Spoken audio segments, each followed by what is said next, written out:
we're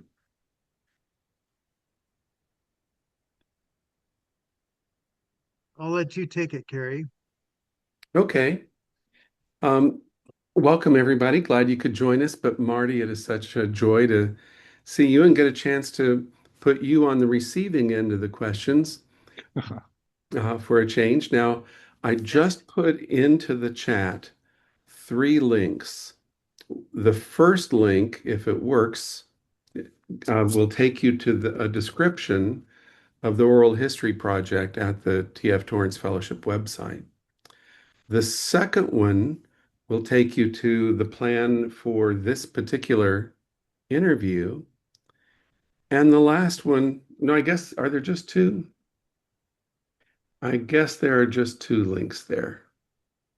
No, there are three. No, there are three. The second one actually takes you to Marty's website. Yeah, Yeah. yeah, which is full of captures many, but not all of the brilliant facets Just a of Marty. skeleton. Yeah. So the one thing I wanted to say about the oral history project is that typically for an oral history, the methodology is geared toward trying to capture things that don't appear in the published literature. So it's more personal and it gets the logistics and behind the scenes stories and a sense of what people, a way to understand someone, even if there's a cultural divide. So the oral history builds a bridge across cultures, across generations as well, is the goal for it. And to bring things that are only tacit, help those to become more explicit. And for that, related to that is the reason why it has the methodology that is described here in this paragraph, taken from that web page. And I'll just read it so you'll understand why the format is a little different this week compared to other weeks. The interviewer's open-ended questions may prompt a dialogue in which the narrator, that's Marty, recalls memories and shares stories about their experiences. By emphasizing personal memories and aspects of daily life and work, oral history goes beyond the printed record to capture intangible and unrecorded aspects of personal and professional lives that throw light on personal perspectives, interactions, and motivations, all of which are anchored in particular communities and material culture. An oral history interview differs, therefore, from a typical interview due to the open-ended nature of the questions. Unlike other interview formats, the purpose is to collect the story of the narrator, not to interpose the views of the interviewer. So I'm not going to be Oh. pushing Marty to clarify exactly what he meant in this paragraph of some book. Okay, we'll have our discussions like that at another time. If I come back to guest host a discussion of one of your publications. But this one is where I don't know, you guys, do you think we can persuade Marty to talk? But that's what we want to do is get Marty to just be a free-flowing fountain of words and yet this time to really talk about himself, his motivations, his life experiences that lie behind the works and lie behind all of the ways that we know him through print or through this this reading group, etc. So now with that out of the way, I'd like to go ahead and just begin. And all the oral histories begin with this statement. This is Kerry Magruder. Today is Thursday, February 26, 2026. I am interviewing for the first time Marty Folsom. This interview is taking place online. This interview is part of the Torrance Oral History Project and the Torrance Reading Group series. I'm joining this interview from Norman, Oklahoma. Marty, where are you located today? I am on Camano Island, Washington State.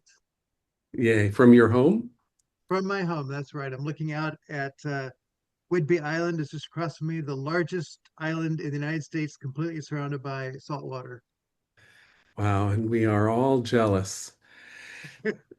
What I'd like to do is follow the plan that is in that we do for all of these. And for those of you who just joined, I'm I just posted the links again, and it's the last link in the chat. So you can follow along with that if you wish. But the first section, let's just hear more about your story. So first, um, the ways people might know you today, including a summary of information posted on your website. But we don't have time for all of that, so we'll just sample that, and then we'll go back to your early life and things that might not be so well appreciated or known about you. So the first is you've published numerous articles and books. There's the three-volume Face-to-Face series, Karl Barth's Church Dogmatics for Everyone, 3 of 5 volumes published so far. And the Psalms, 1 of 5 volumes, is coming out as we speak. So, April 7th. all right. So, what would you like to tell us about their themes? Who would want to read them? How, what came behind? What's the story of these different series of books? Thanks, Kerry. The first series that I wrote was the face-to-face series, and again, the nature of the term face-to-face is the implication both in the Bible. Moses met with God on the mountain face to face. 1 Corinthians 13, then we will know as we've been fully known face to face. So the nature of my work has largely been about how do we come to understand personal relationships in such a way that we are theologically informed, in such a way that we are living within what it is that God has designed. I originally sat down to write 1 volume face to face, found out there was too much material there, and really was attempting to trace what are the aha moments in my life of discovery. So the nature of all of them have a story component to them, where I was, reading or learned something in conversation along the way, sometimes painfully, sometimes through my research for my doctorate. The whole nature of the smallness of the first one, it's in a sense it's on the doctrine of sin, but just sin understood as living a synthetic life, meaning human made, and the problems with that and the nature of fear that focuses us on ourselves and not really entering into the life of connectedness that fulfills our authenticity as persons. The second one, discovering relational, a lot of the terms that I came to recognize, one of them being truth. We often think of truth as an abstract concept that we hold, but to say truth is a way of being true to another in relationship was part of my shift in thinking of how I even look at the words that we read in the Bible or in theological readings to get at how do we think from a different place. There's a major section in there also on recursion, which I won't fully unpack at this point, but the nature of mirrors that reflect the nature of our knowing and being known, and knowing that we're known, and knowing that we know that we're known in such a way that depth becomes something about the nature of that relationship. And the third volume, Sharing God's Life, the word sharing would be equivalent in a sense to Torrance's participation, and really for Bart as well. It's dedicated to Alan Torrance. I consider it actually my most significant theological work. It traces in a way that few of the others really have to what it is that we might mean by thinking theologically about knowing persons in such a way that sharing life becomes an actualized way of engagement. And there are quite a number of pieces in there that I've never seen anybody quite do. A chapter on heart and voice are not chapters you find in many places with the way that I've attempted to unpack it. And it ends, of course, with C.S. Lewis's The Very End of the Last Battle, where this isn't the end, this is just the beginning, the first day of the new chapter. So that series I still think is has a lot to offer. I really wrote it for people who said, I wish I could get a theology book I could actually understand. So I attempted to really make it a bit of creative nonfiction to make it enjoyable in the reading. Um, really, in every volume, I hope that to be the case. The You Karl Barth described series, it as a theological work, but you would you say that you intentionally made it accessible to people who would not consider themselves theologians, but might think of themselves as um, lay members of the church or counselors or just people interested in other disciplines? Yes to all of that. It is clearly intended to be a convergence point, and there are sections in there where I specifically deal with implications for psychology, in other cases, implications for the arts, but all of them working from this basic sense that it comes out of our relatedness to God and one another in the human sphere, that all of these are expressions of that, and that the nature of fulfillment is really to find the fullness of what all those things look like. Is there anything else on that one? Oh, on all these series of books, please come back to them throughout our conversation today Okay. as they come up. I know we can't plumb the depths of them. They're so, and for everyone else, if you have questions you want to ask, feel free to put them in chat or save them till the end, or if it's really timely, just jump right in. Okay, so On, Karl Barth's on the Church Carl Barth Dogma. series, yeah, There we Carl go. Barth, the when I was in New Zealand doing my doctorate, I used Bromley, which is a one volume work that covers all of what was written in the dogmatics. Doesn't include volume 5. Bart died, and Bromley didn't attempt to pick that up. So when I began with volume 1, I really just started with the first 7 chapters and are an attempt to, in a very simple way, overview the nature of the whole of the dogmatics as written. I didn't envision all that would come in volume 5 at that point. I may actually include a final chapter of the introductory section of this, so that by the time you get to the end of that introductory section, you are already about 33 pages into the book. So 33 pages cover the whole of the dogmatics. None of the other books do that. But I really wanted to create that experience for people, and experience is exactly what I was aiming for. I have an illustration at the beginning of each chapter that my daughter has done, starting in outer space. And my publisher initially said, can we leave those pictures out? They're just ornamental, right? And I said, no, they are the story. They carry a person into the dynamic of what it is that's going on. So to say that the nature of participation, I think, really has a sense of the visual as well as the written as a form of engagement. So I attempted to do all that. And I must say, if I was to write this again, there would be a lot more there. So I mean, the opening section, paragraph 1, is from page 39 to page 42, which is very short. I was making it as simple and concise as possible. That covers 21 pages of the beginning of the church dogmatics. So to put that into basically 2.5 pages, with parts of it including commentary, conclusion for the church, insight for pastors, insight for theologian, clarifying questions, and a full page note on the opening preface for CD11, is to say I started off as brief as I could. That does not continue necessarily as I go along, though often I'm taking 200 pages and turning it into 10, which is still quite brief. But to say this whole sense of trying to think with the reader, how can they discover their way into this, not merely into a mass of words and tangled sentences and all that, but to really enter into a journey to discover the nature of the God who wants to be known. So to say that is the journey of volume 1. It uses the metaphor of entering into what ultimately becomes Mount Rainier here in Washington State, traveling, learning to use the tools of maps and compasses and all that, as what Bart was doing with scripture and the nature of preaching and all these other things, as the tools of entering into the life of God. So the nature of discovery is important there. In the second volume, the nature of voice becomes important. So this is the doctrine of God. But I just want a doctrine talking about God. Bart's point is God talks.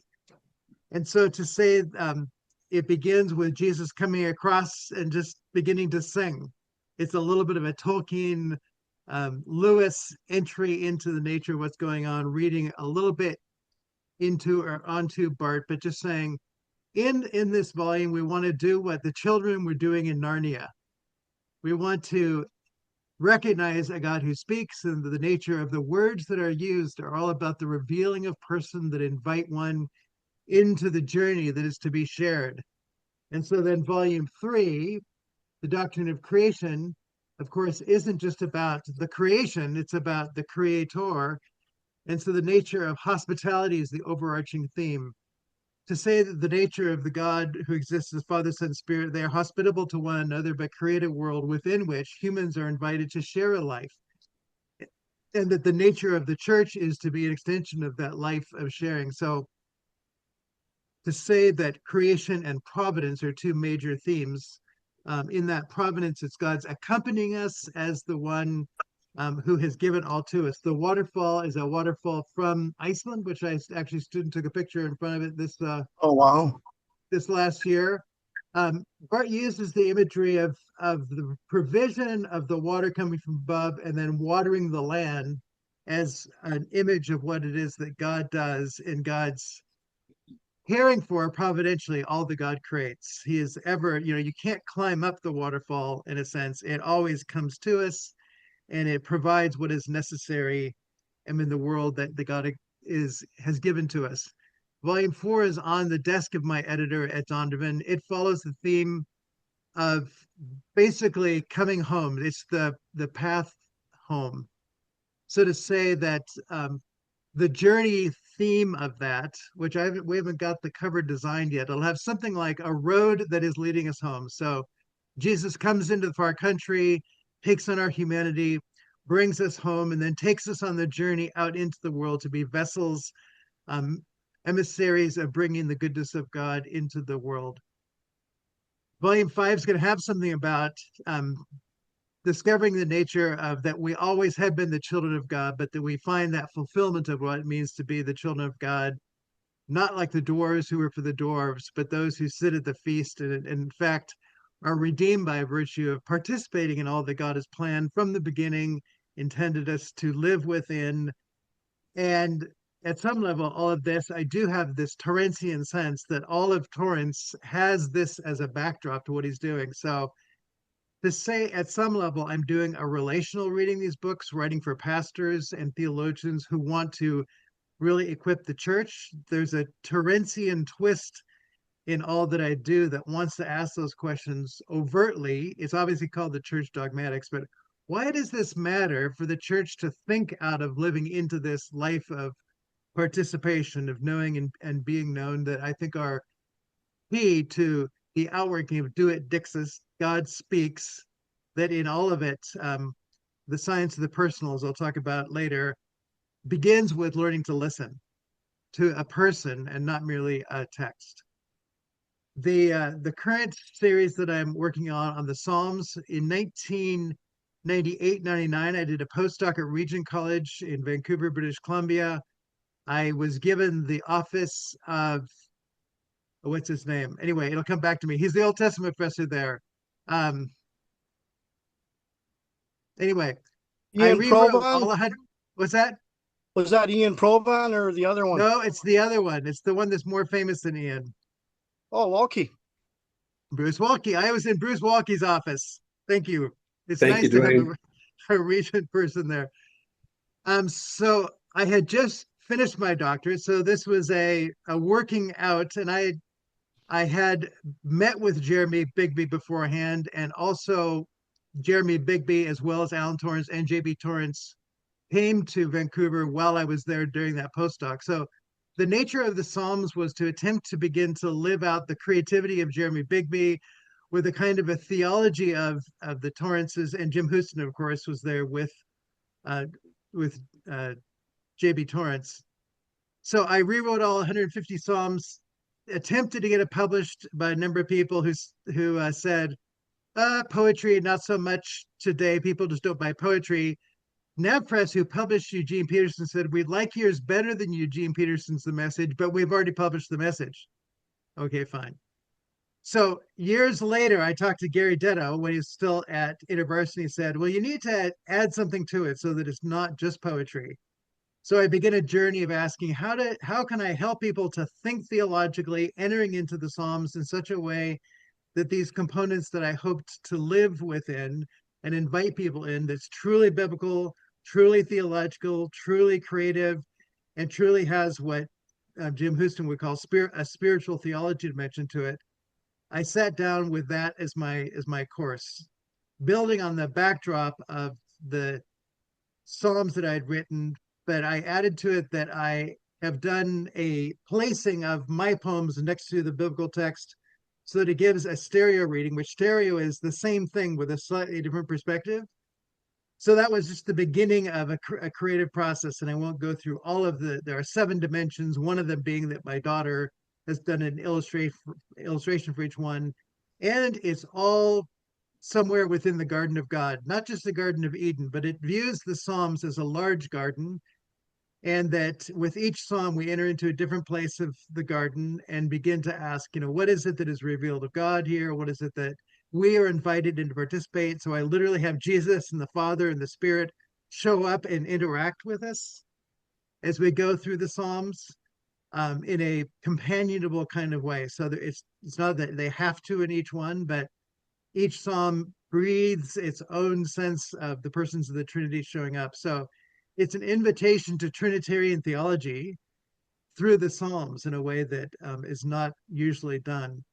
But I read through about 40 different commentaries, different translations, devotionals, works, all on the Psalms, including Malcolm Geit's work. I look at his as well. And I just sit down and write notes on all of them. And then I just sit and begin to work through the different modes that I'm attempting to play out in an invitational way that I think theology should be when lived through the scripture with practical implications, that's Barth and Torrance as both 3 kind of elements.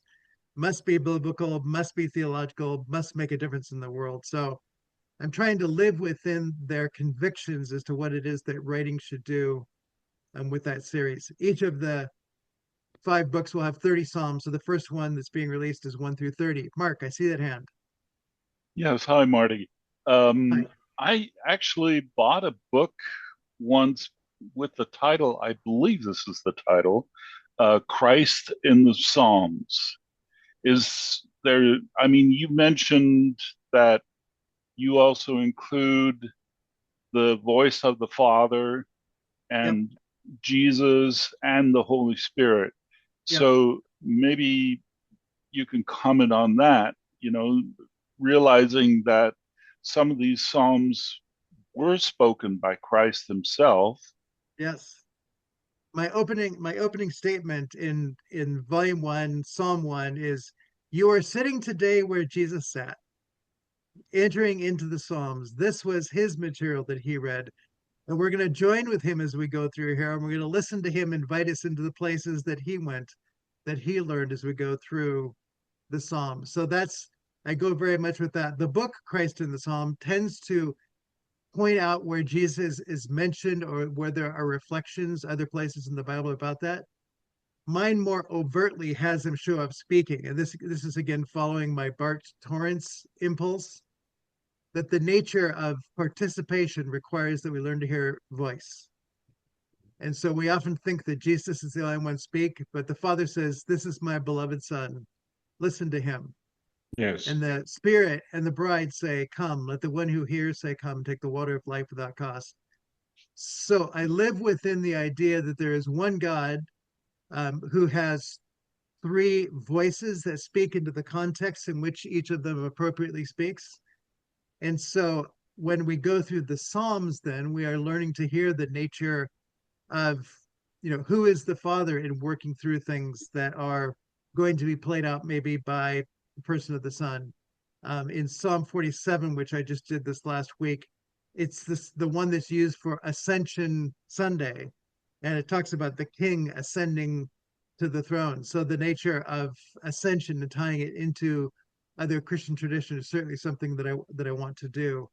It is pretty clear that the Spirit is working everywhere, and sometimes the Spirit just comes and embraces. Oftentimes, there are things that I imply without words, but to feel the presence or to breathe in the sense of the Spirit breathing something in and then to release things out. And some of the Psalms have that kind of dimension, and sometimes it's breath and sometimes it's tears, but it is this living dynamic, the embodied dynamic of living in accompaniment The with songs of Jesus. The songs what's of that? Jesus. The songs of Jesus, Timothy Keller. The Songs of Jesus is a devotional 365, and that's one of the ones that I do go through every week. Yeah, Again, he largely gives a prayerful response. He literally has a prayer, but he also has, what is this psalm saying to us?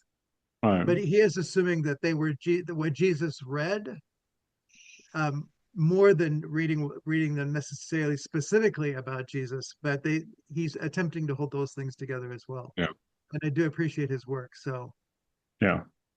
yeah, Say, thank you. Mark, yeah, and Bill and Mark, thanks for those questions. They touch on one of three angles. I wonder if you could just compare the three sets of books.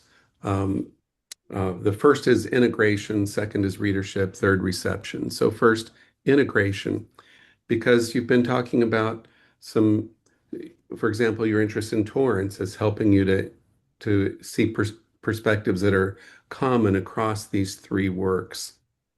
Maybe there are, uh, most scholars over the course of their career are characterized famously or infamously as knowing more and more about less and less, just getting narrower and narrower to exhaustively understand a narrower slice of reality.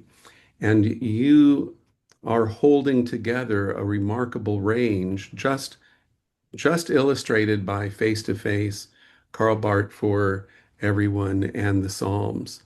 So I guess on integration, my question for you is what what is it that helps you to hold in a coherent way this range and breadth together? What are the common themes you see across them? And what would be missing if one of those series didn't exist? And you could talk for hours on it, but I wonder if you have just a few brief comments along the lines of Yeah, integration as a characteristic of your writing, of your yeah. published books. And just to complicate it a little bit for you there, I have two more kind of series to do that are the two Yeah, that jump followed in up. with that too if you like. That doesn't have So to yeah, wait till later. I'm working by building seminars on what will ultimately be a 7 volume series if I can get a publisher on the science and art of relational theology. Very intentional about science and very intentional about art and very intentional about theology. And it is again intended for a broad audience, probably especially pastors, but the pastors could also put in the hands of their parishioners.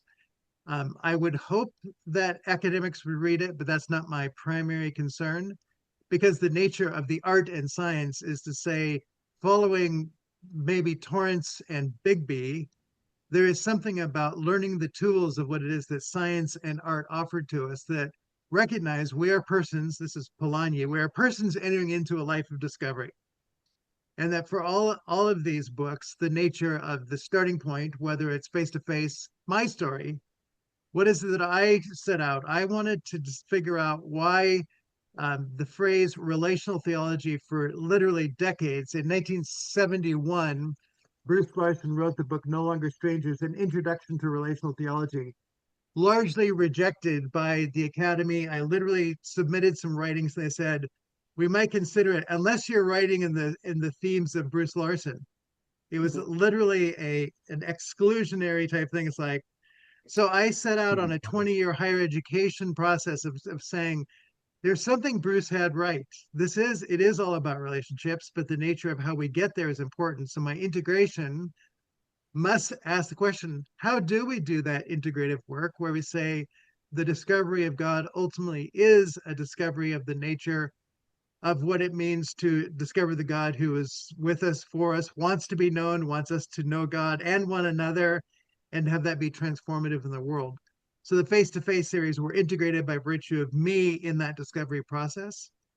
The Karl Barth series is to say that Karl Barth is the one theologian who was able to break out of both the liberal Protestant traditions as well as the Catholic traditions that begin with human experience or the magisterium of a particular academic position that begins largely with Thomas Aquinas and again reduces things to the human. Karl Barth broke through the looking glass. Thank you, Alice. And instead of going from the good world to the crazy world, he went from the crazy world into the world where God wants to be known and revealed. And so Karl Barth's journey for me has been one of discovering relational theology, because that's what God wanted all along. The heart of the Father was to send the Son that humanity might come home and live within that which the Spirit hopes to fulfill, not just at the end, but from the very beginning. So the doctrine of Spirit's got to be there. Genesis 1, 2. The Spirit's there, hovering and doing all that. So Barth's dogmatics integrates all that. I didn't mention that at the end of each of the volumes, there are essays, of which volume 4, Kerry Magruder wrote, that takes disciplines, um, biblical studies, systematic theology, pastoral studies, spiritual formation, mental health, the arts. Yeah, there's a couple of different ones that I added for particular ones, but to say that there's something about the work that Torrance and Barth both have, that there is a unitary view of reality, that when held together, one can see the particulars of the many disciplines, and that the implication of their being held in orderly kinds of ways with all of their creativity, get that orderly and creativity, that science and art, that one is then drawn into a life where one can experience what God has intended in ways that are rich and fulfilling. And even the word health, which I'm teaching a class on for psychologists at the moment, there is no definition in psychology on health because they don't have a unified starting point. So there are just many fractured disciplines that work within psychology, but don't any of them provide anything that anybody agrees on as health. So the Barth Torrance tradition provides that. So I'm able to draw those things out in the Karl Barth series, and they're made overt by other people. All those essays are written by specialists who can bring another voice other than mine to be part of furthering the conversation. The Psalm series is to say that there is something about the Psalms that lives in the heart of the Bible, that people go to it again and again because there is an experience of the personal. So to say relational theology is something that really wants to invite people into a dynamic of living with God in such a way that they are meeting with this God, that they're dealing with the challenges of life, the highs, the lows, the wonder of creation, and the difficulty of the pain that we experience in broken down cultures and families and all those other things. So in the discussions I have, I do bring what you might call therapeutic insight as we go along, and I bring pretty overt discussions in some cases, like Psalm 8 and 19, of things that I've heard from the incredible Kerry Magruder about how one thinks about the nature of science. So, I'm integrating the insights that I have learned from people as to how to see what's there in the printed word on the page, but also to see a step further, indwelling again, maybe as Polanyi might say, to enter into the psalm, which is why the garden metaphor works so well, and to see where it takes us in opening up visions. In some cases, I do some kind of fun, creative things. There are some acrostic psalms where each psalm begins with a different letter of the Hebrew alphabet. And so to make that be part of a workout, those are there to order us so that we can go through it, orders the day. So I made each one part of a workout that one would go through to work through theologically, how to be cleansed by the psalm in a sense, in that kind of a way. I haven't done Psalm 119 yet, which is the longest chapter in the whole Bible, 175 verses with 8 verses in a row that have the Aleph, Beit, 8 with each one of them. I did that in the English, following the 8. It start with A and going on from there. So the nature of the Psalms is to really invite people at the place where most people feel invited to read the Bible. The Psalms, for some reason, does that, and to have it be personal, relational, going deeply into the nature of the experience of God within the Scriptures. That is not really statements about or someone else's words long ago, but that it is ours in fact. The last thing I have in each of the Psalms, I call it Final Embrace, and it's kind of a spoken word where I have just either a single word or very short words. It's an emotional walking through the psalm. and they're intended to be read out loud and very slowly. And it's kind of a savoring, like letting tea do what it needs to do for 3 minutes. Go for it, Mark. I have a question for you regarding, um, I know the Psalms are referred to Jesus himself as the writings, if that's correct. And I believe also part of that are Proverbs, Ecclesiastes, and the Song of Solomon. Yes. I may be forgetting one of the books, but Go how do from you integrate all of those? I don't attempt to integrate all of them in this particular one. So I have thought about, okay, what would it look like to do those? Each one of them has its own particular perspective.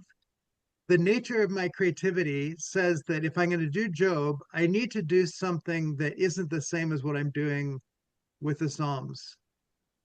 Half of the work of Job is to disclose the nature of all the lies that people have about God. And so the nature of the work that I would do would have to be very helping people to learn all the things people say about God that lead us astray. And then ultimately in the end, to let God come and do, a final therapeutic kind of engagement that would do something for us. So to just recognize the literature itself is sufficiently enough different. I would need to pray, and this I do have what I call my Holy Spirit hour in the morning.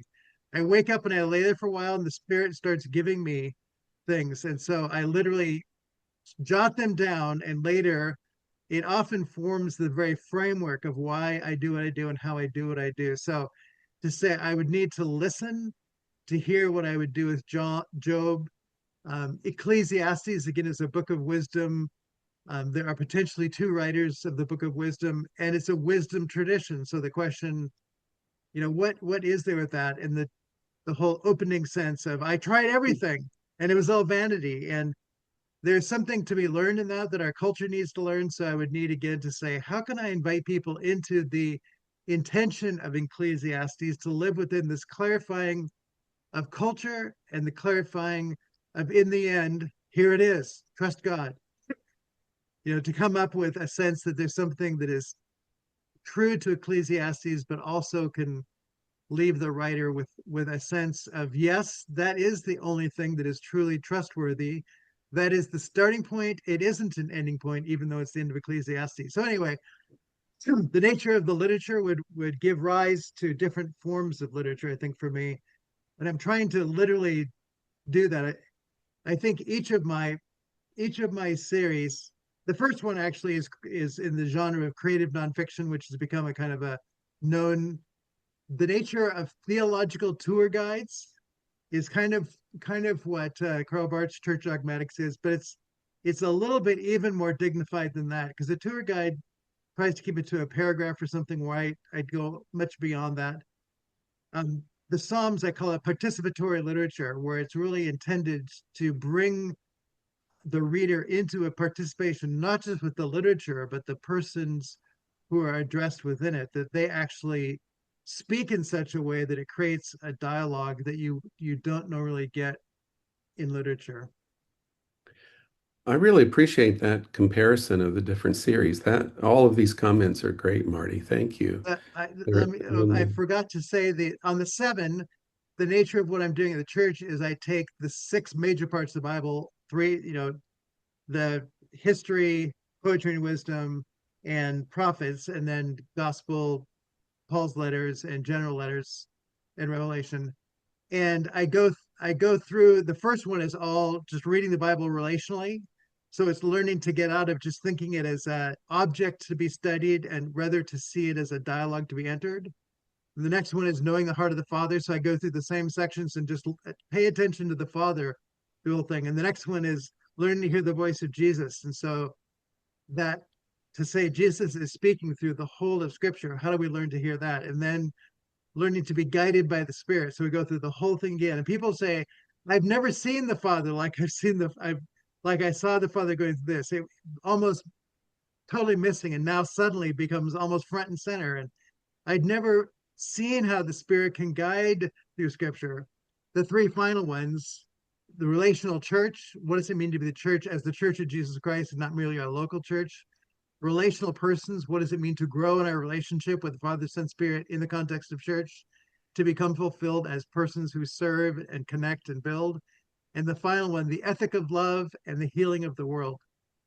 And again, to say all of those, I think you can go Genesis to Revelation and see that those themes are there. And so it's a kind of the strata that Torrance talks about. It's a stratified look at the significant persons and thematic agendas that come with them, and reading through the whole Bible with each one, not to be read separately, but in a sense, each one is a strata that the others are built upon. So that again, it's very Torrancean, very Barthian, very biblical, but very much helping people to live into all of what that is attempting to take us into. Dwayne, what do you got? I know you hit my the core of my being there. Kerry being here, it's phenomenal. Like, because that's the key to everything. Good theology has the order above it. Its meaning tells you what's below, and that's where the mediation of Christ is the one who's both God and man. He's the one who explains everything. But the hard part with theology, whether it's biblical or systematic or relational or however you want to go at it, is what's the proper order relationally in order to have that view, because that's the fundamental problem, because that's where everybody goes off tangent in their understanding of the story, because it's not just an exchange of information. It's a story that's penetrating into reality, and that reality is that God loves you and that everything works to that end, and it manifests in such a way. But how do you convey that? How do you because what I've been trying to do is I with JB and stuff like that, I'm convinced that the Lord's Supper and the Agape Feast and how the church met, it's what they would call a divine council meeting. That when we were kicked out of the garden, we lost our priesthood role. We got to rediscover the supernatural. Where we walk through that door into the closet there, into this whole reality, but you got to go through that narrow door. And if you don't recognize what you're going through, and then you don't have the ordering of what it means, you get all this mysterious stuff that you have no words to explain, where the church lived it because they understood that the goal was to eat and drink in the presence of Abraham, Isaac, and Jacob, on that meal thing, mediation of Christ, the banquet tradition, and all that stuff. Like, there's a lot of stuff that we're missing from the practical that actually has a lot more than practical for our theology. Yeah. And someday I need to write a book just on cooking and meal eating and hospitality, because what you're saying is absolutely true. There's a dimension to the life of theology that is lived in these practical eating together kind of ways. And there is a chapter in my second face-to-face book, Babette's Feast and Other Christ Meals, that points in that direction. So totally agree with you there. The other series-ish that I was talking about is the 3 books: The Science of the Personal for Therapy, and The Big Blind Spot. All 3 of them just deal with the nature at some level for different audiences of that we have made science just about objects, including persons as objects, and not learned what it means to see persons as those who we can scientifically and lovingly know, and by knowing them we're able to enter into a life that gives a profound access to what fulfillment in relationships look like. So that's again bringing very Barthian, Torrentian inclinations into these conversations. A bit of Einstein, Polanyi thrown in as well there. Thanks so much, Marty. That was a wonderful response to integration. I think Bruce Larson is smiling now because you've taken integration and shown that it includes, hey, hi, Matthew, welcome. It includes a relational approach to everything in the created universe and to God. So it's interdisciplinary, relational integration. I'm so glad that you mentioned at the end of the Church Dogmatics for Everyone, that you've been so generous and hospitable to invite people to comment on the significance of each CD volume for various disciplines. That's just another example of the kind of integration, relational, interdisciplinary approach that is common to all of your work, in contrast to so much that is put out by typical authors trying to know more and more about less and less. So That's really fantastic. But One maybe we one more can, small note on that. My postdoc was at Regent College, and Stan Grentz was there. Stan was brilliant in inviting people into his writing, and so he wrote with Cherith Fee, for example, is one of the ones who first wrote with Stan Grentz, and I uh-huh, so admired the fact that he didn't attempt to stand alone, but that he was looking for ways to include people in the conversation. He did have monographs that were by himself, right. but he was regularly looking for how to provide that connection with other people, both helping them to get a step up, but also just valuing their voice. Oh, super. I'm so glad you threw that in. That's exactly the kind of detail behind the books that I'm hoping to draw out.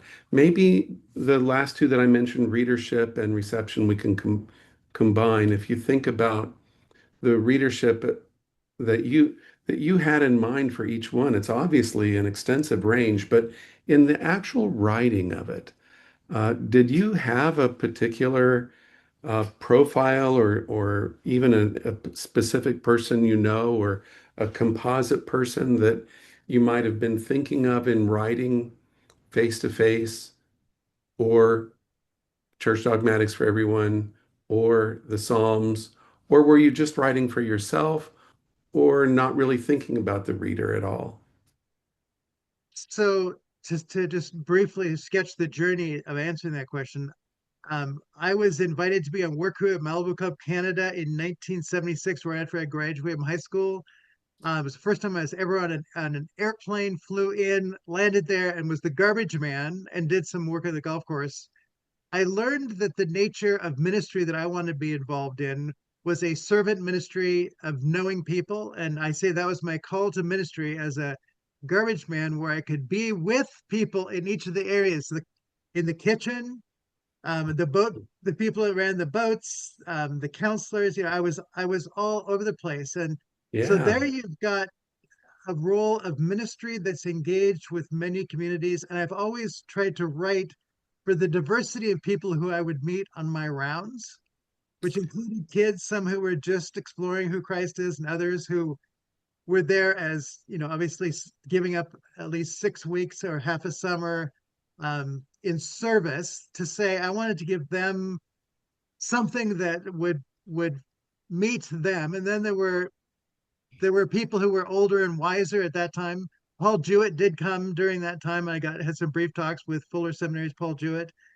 But to say that started the journey of saying, I want to write in such a way that people who can who can be in a beautiful place. It's kind of the fjord country of North America, where people can be there and also encounter God in a way that people often do at Malibu Club, where it's full of life, full of activity, full of connection and relationships, full of a sense of this isn't the end or a mountaintop experience.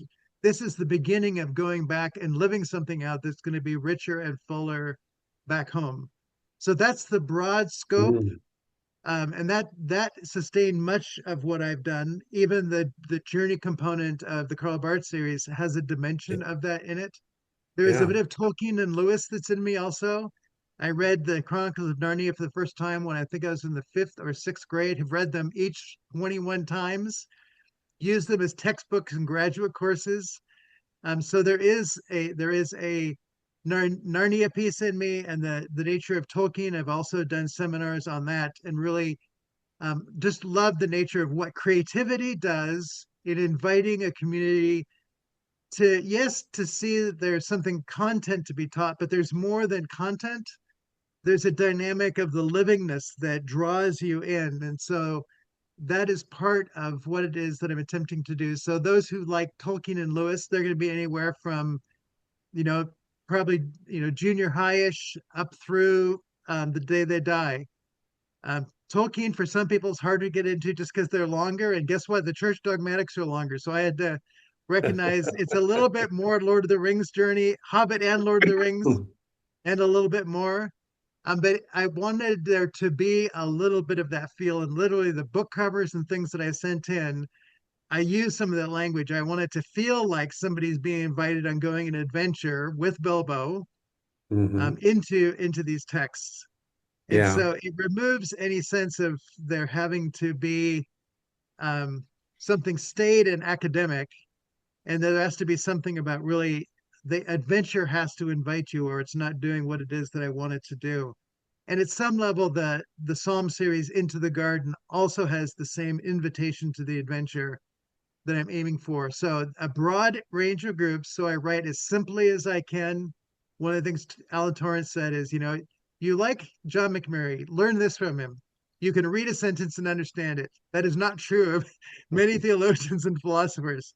Do that and you will probably go far. So I write as short a sentences as I can, and I break up, if it's possible, to break up a paragraph into more than what I can do. I'll make them as short as possible so that it gives that punctuated sense of simplicity that you can walk away with. So broad range. The nature of pastors certainly is at the fore. I just recognized that when I go to look for pastoral materials, there's a lot of um, it's the machine of the church and not the community of the church. And so I want to give people tools and skills for that. The first thing that I ever published in Crux, this was in 1999 while at Regent, The Trinity and Familia Ecclesiology. So to say the nature of what if we train people to build church communities as families and not just download information. And that really lies in the back of everything that I do too. How do I give pastors tools where they see how do you go through the Bible? How do you teach theology so that people say, I feel like I'm becoming like I'm belonging to a family that has a huge story, Tolkien backstory, that I'm just starting to discover it. Everything I discover, it just draws me into more. So that is also an undercurrent of what it is that I do. Thank you so much. That was really illuminating, and the idea that you're writing in order to invite the broad diversity of people into this journey, their own adventure, that really rings true. You do that so well. Let Thank you. me ask about how that flows over to the other side after the books are out and the reception. A cognate of that would be that you're not just looking for the prestigious academic lectures in order to talk about the books once they're out, but you're willing to meet people wherever they are in engaging the material from the books.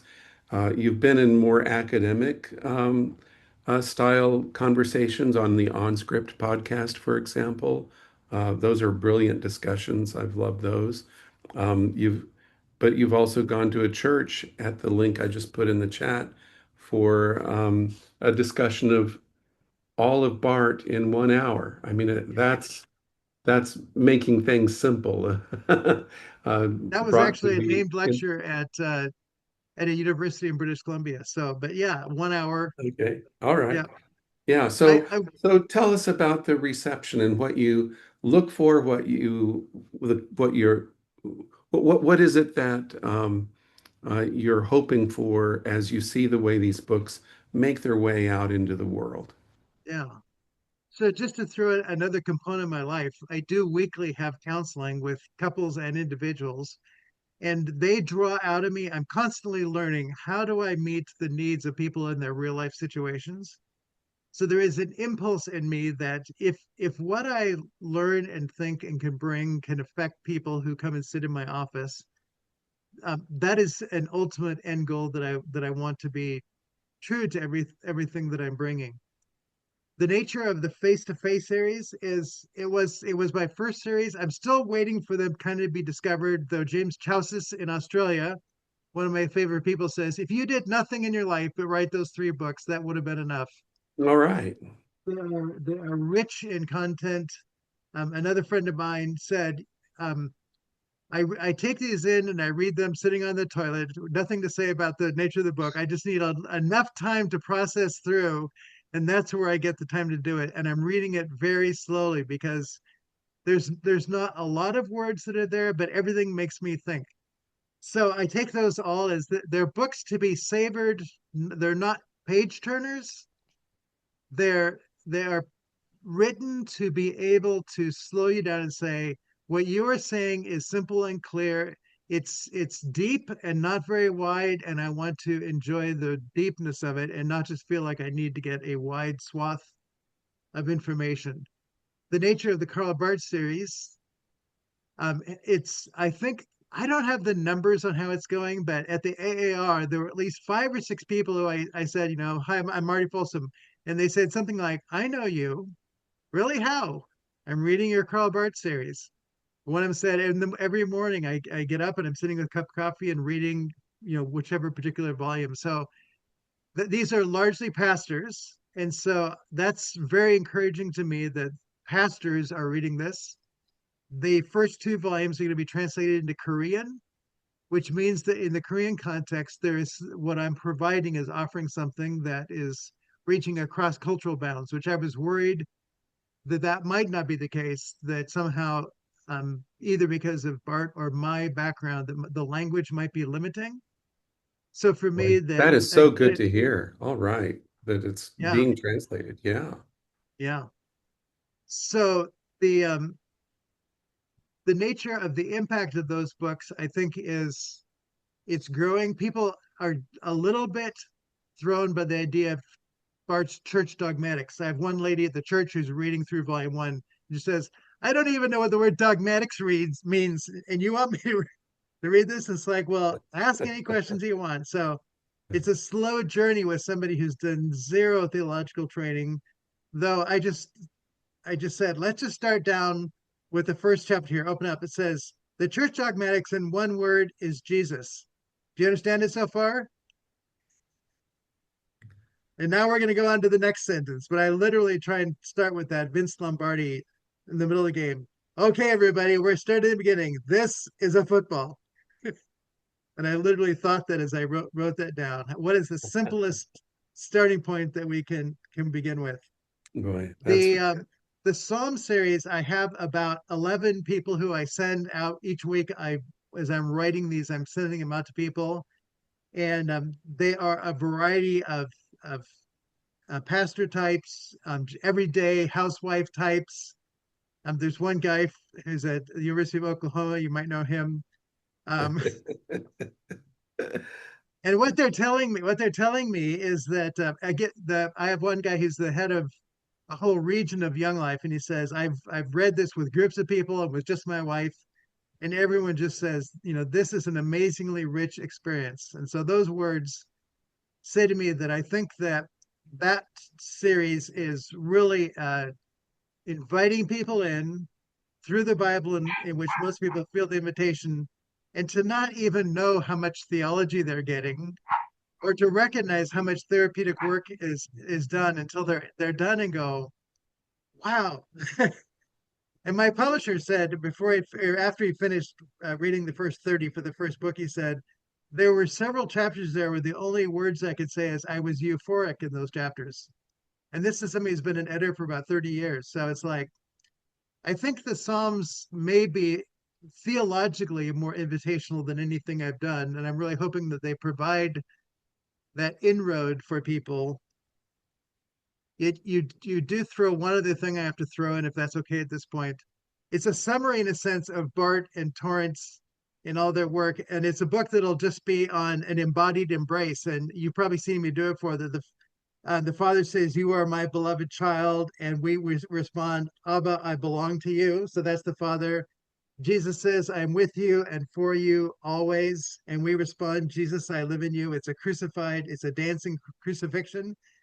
And then the Spirit says, I'm here to empower you for a life of love. And we respond, Spirit, I go with you. And we go down and we dive into the world, scoop it up, and hand people back to the Father.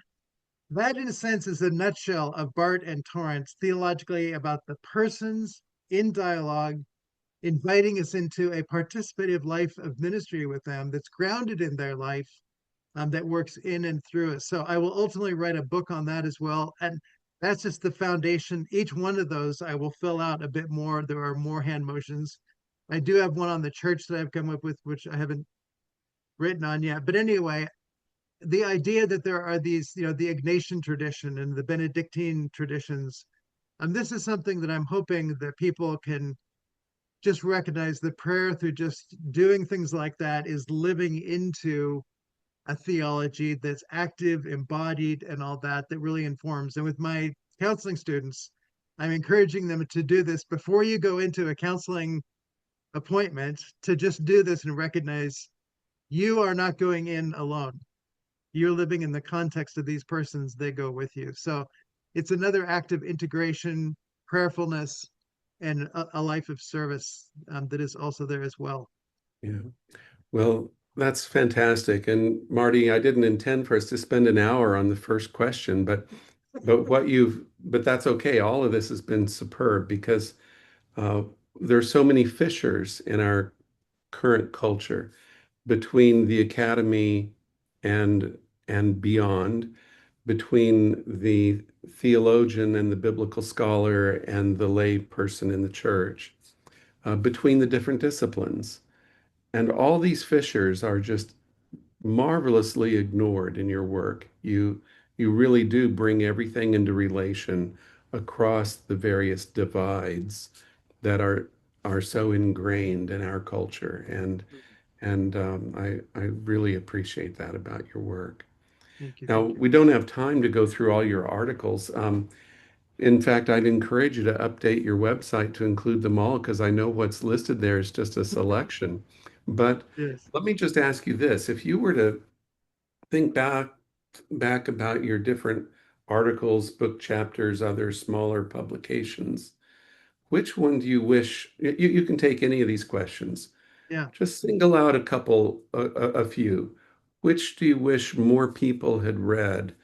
Which shows a side of you that is least appreciated or less well understood by those of us who think we know you, but there's more to discover.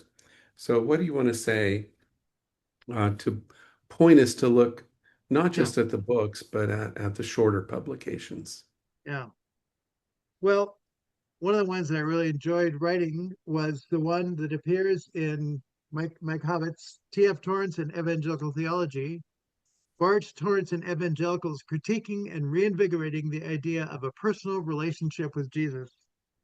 I mean, it gave me an opportunity to bring the two of them together and to say, people talk so often about a personal relationship with Jesus, but I think until I really came to grips with Bart and Torrance, I didn't have the grounds to even understand or critique what that might look like. So for me, it was transformative in just finding a language of distinguishing that we generally just don't have a language of what it means to be persons. Therefore, a personal relationship becomes almost impossible in any kind of a way that would be fulfilled theologically. The nature of the individual drives the church as well as the world of psychology. Individuals do not have personal relationships. They bump into one another's lives in ways that do not fulfill what it means to live in one another, the abiding, the nature of loving and being loved in ways that truly fulfill something that has all that I think a good theology alone can provide. Dwayne, did you want to say something? Yeah, I have a question for you in this context here. How do we help people learn, quote unquote, what leadership is in this relational way of being? Because, it's not just being and doing in this dichotomy. It's being and becoming, and you can never not become. Whatever you do penetrates or dissipates your unity and your union with Christ. How would you approach that with all this background? Yeah. The tricky thing that I found, and I literally learned this teaching, to a bunch of people at a church who have no theological education.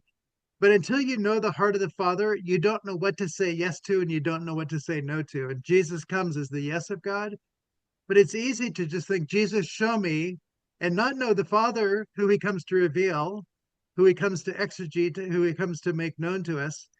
And so we're asking Jesus this question without hearing him learn leadership that follows the heart of his Father, which is what he's always doing. So if the church has created a theology that has Christology and pneumatology, but has no, and again, the word patrology is the word we should use there, but that's been given to the fathers the first 3 centuries of the church. If we had something that was a genuine understanding of the heart of the one who sent Jesus, then we would be in a position to equip leaders to be able to be led by the Spirit through the Son, to know the heart of the Father, and to find the wisdom that one needs to then be leaders in the churches that build up the communities into the heart of the Father through the Son by the Spirit. And we'd have something truly theological. Absent that, people stop with Jesus, don't go to his Father, interpret Jesus in a way that works for them, take the parts that they think fit their culture or whatever, and ultimately collapse into forms of leadership that have some level of control, management. They're generally fear-based and don't do the work of the perfect love that casts out fear.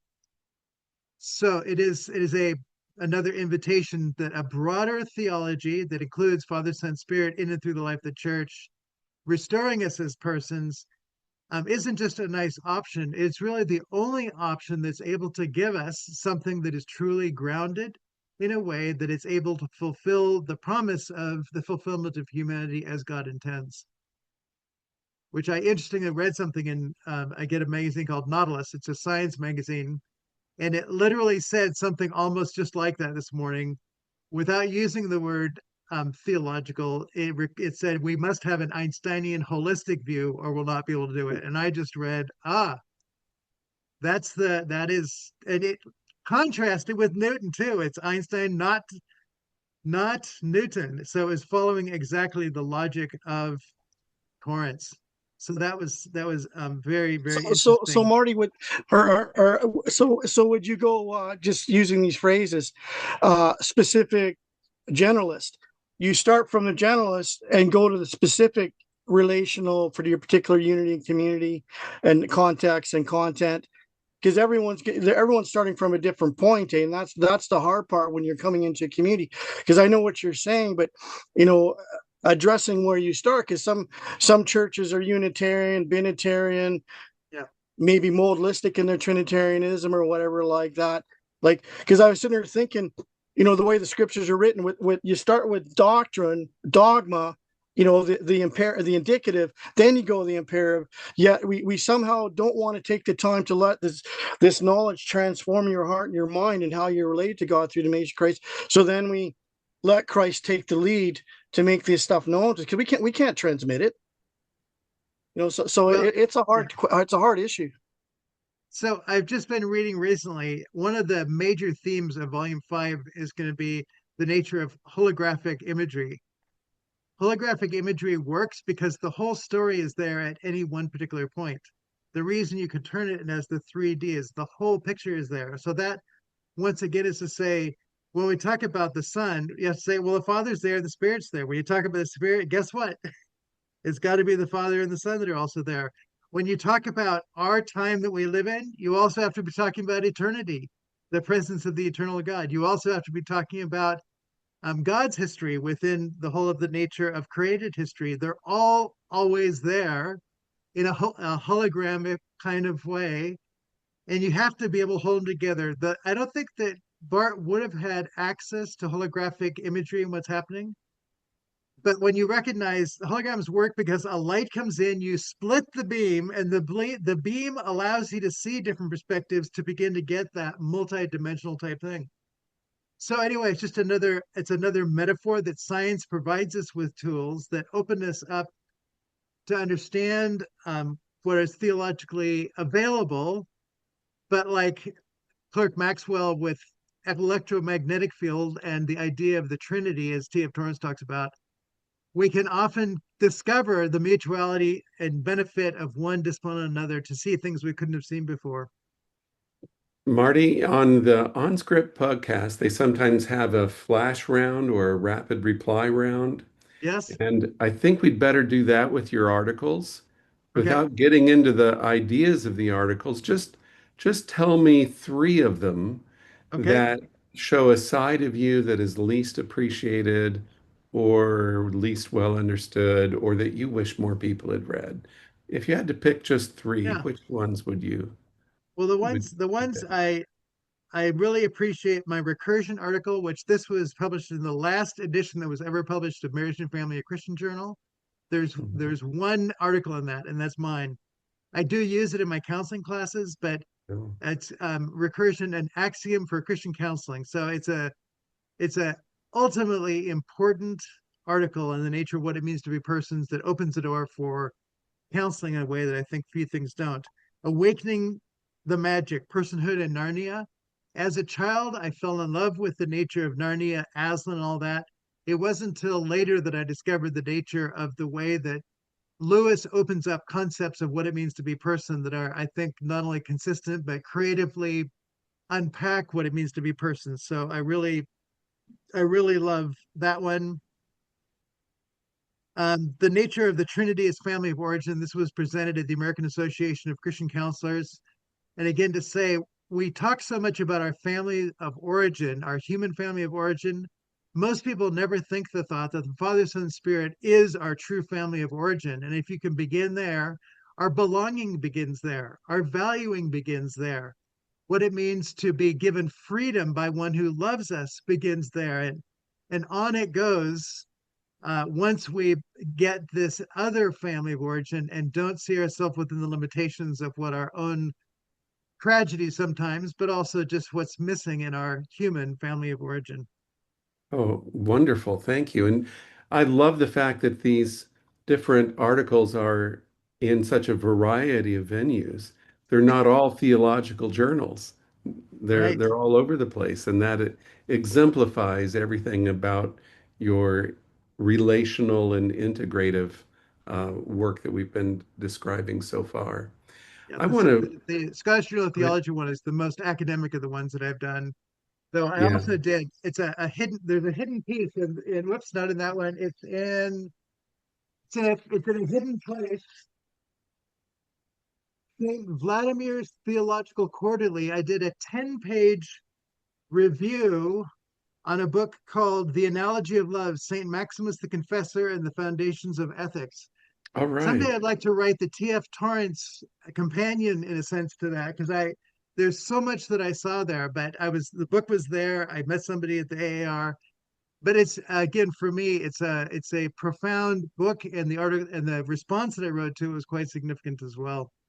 Well, Marty, we already need a volume of collected essays, volume one. It's these are such great works. And everyone, I just put, if you arrived late, I put Marty's website in the chat so that you can go there. And there is a page where he lists some of his There are articles links and to many of shorter these things. Yeah. works. Yeah. And Marty, I'd like to switch the next two questions about early life and education. So we'll Okay. take them in a different order. So, early life, could you just tell us where were you? It's an evening where it's after dinner, we're sitting in comfortable chairs in your living room, and you're telling us your story. Where were you born? How did you find your way up through, let's say, your high school years? And this could include anything about your relationships with parents, siblings, extended family, your interior development, how you became aware of God, up through high school. Okay. So I was born at Swedish Hospital in Seattle, Washington. My mother's father gave her, the oldest of four daughters, a piece of land in Woodinville, Washington. So my dad built a home on that 2 acres. And so I grew up there until I was, yeah, all the years you're talking about, I was there. I am the fourth of six children. My oldest sister is deceased now. She died of adrenal cancer, which is a very rare form of cancer. Um, I can't go through all the family dynamics, but say when you're fourth, you don't get the primary attention. I was, in a sense, the oldest of the younger set of three. So my younger sister's a Christian, the rest are not. So even this last Sunday, I asked my sister, what does the rest of my family think of me? Because they don't talk to me that much. They say they think you're on another planet. They're so out of touch with your world that they don't even know how to go there. They would if they would talk to me, but they just generally don't. My dad was the son of a Presbyterian minister who, at the end of his teaching career as a science teacher in high school, converted out of Christianity. I talk about this a little bit in my first face to face book. The nature of his inability to see science and faith combined has been one of the backdrops for my whole life of journey. I did not see that they needed to be separate, but I certainly didn't have the language for him. And I just felt that there was something so fulfilling for me that I needed to learn to articulate. And this is another reason why science and faith is so important for me, is still attempting to answer those questions, though he died in 2015, the same year my oldest sister died. The nature of his inquisitive mind, he was quite a significant thinker, but maybe thought himself into an empirical hole. Things needed to be seen and touched, and so he lost, in a sense, the life of faith. He had one phrase that he said that he got from Earl Palmer, who's a significant minister, not only at University Presbyterian Church. He was on the board of Princeton Seminary, Whitworth College, New College, Berkeley. He was one of the founders. I mean, a very significant person. That when he was younger, my dad says that Earl said to him, "Lee, sometimes you just have to fake it till you make it." And for my dad, that was fundamentally unsatisfactory, and I think was one of the things that drove him out. But that to think that the life of faith, that there is a faking it until you make it, just did not work. So I have attempted to never throw out anything that's fake, but to always begin with, and this was in my time with you, Kerry, important, the article of T.F. Torrance is that if you're going to do science, first of all, you have to assume there is reality. Once you have reality, then you can start asking, are there patterns? Is there orderliness to reality? And I think I could have had this conversation with my dad. So, I mean, in a sense, even just this last year, I've begun to get some of the language that would have been important with him. My mother, on the other hand, is that she came from a family that immigrated from Denmark. I just visited Copenhagen this last year, and the nature of her faith experience is vibrant and warm and loving. She said to me within the last year too, "I don't know if I ever had a born again experience. I'm not sure what that means, but it's like, if there's somebody who has a warm and glowing and loving heart, that would be my mother." And so she granted me that gift, and just a presence, a caring kind of person that has lasted. And has just turned 97, so she is still going. Mm. And I think that is because of the richness of her attitude towards life. She still can meet somebody, and she's just moved into a senior residence kind of place. She can meet somebody and remember their name the next day and the day after that and what they do. It's like, wow, I hope my memory lasts like yours does. But to say that my dad gave me a thoughtful, inquisitive mind, and my mom gave me a warm and gracious, embracing heart, those I think are two elements that were foundational in my growing up years. We grew up going into University Presbyterian Church, which was an hour away. It meant that I didn't have close friends, so my faith journey was slow. In high school, I went to a Young Life meeting, and I was embraced by people who I said, now these people can have fun. And I had literally gone to, Presbyterian churches were not noted for being enjoyable. And so to be with people my own age who were loving life, who were out enjoying the out of doors and each other and exploring a life of faith that had meaning and relationship to it, that was a major term in my life. And I not only went to that work crew for that one, it was actually 3 weeks of work crew. I've spent 43 and a half weeks of my life at Malibu Club Canada, because it is a place that's so significant to living in a culture of loving God, loving the place, loving to live alive fully and enjoying it. And so those are components that were nurtured into me as a part of that whole way of being there. The nature of being a fourth child means my dad didn't have much time for me. My dad never, I was involved in football, wrestling, and track. I was in not only choir, but the swing choir as well. My dad never heard me sing. He never saw me do any sports. I was in the top 10 in my class in high school. He never came to anything I did academically. He came to my wedding and my graduation from high school. That's all he ever did. So to say the place of my dad in my life was that, I lived in a shadow of an existence where there was something that I wanted from him, and I respected his intelligence and all that. But it did not give me anything of what I needed to know the heart of God the Father. It gave me a hunger to know the heart of God the Father as someone who would fulfill something that was profoundly missing for me. There have been a few people along the way. Keith Jefferson picked me up to go both to Young Life Club and also to church. He went to the same church I went to. He, for a few years, was somebody who filled that role of just seeing me and believing me. He's the one that got me to that work crew at Malibu Cup Canada. So there have been people like that. Harry McDonald was the international director for Young Life, and he had a church in Normandy Park, Washington. Um, he is the one who took me on staff and put me in positions of teaching there at the church. I was the minister for adults at John Knox Presbyterian, and said one day, he was also in the board of governors at Regent College. Marty, you are as good as any of the professors that I know at Regent College. So to say those voices, those few voices, have made a huge difference along the way. Just for somebody to say, I see that you have a capability for this, and I want to be somebody who says, go that way. And there was another gal who said, when I was finished my second bachelor's degree, she said, Marty, you say you want to go into youth ministry. I think you'd be a great teacher. Gracie Cloud's her name. And so these are things that mark my journey as somebody who stood there at a crossroads and said, I think you should go that way. So that has been very significant, those voices of the people who have been along the way. It's been a kind of a lonely existence, though. I never lived on campus really at any of the places, the degrees that I did.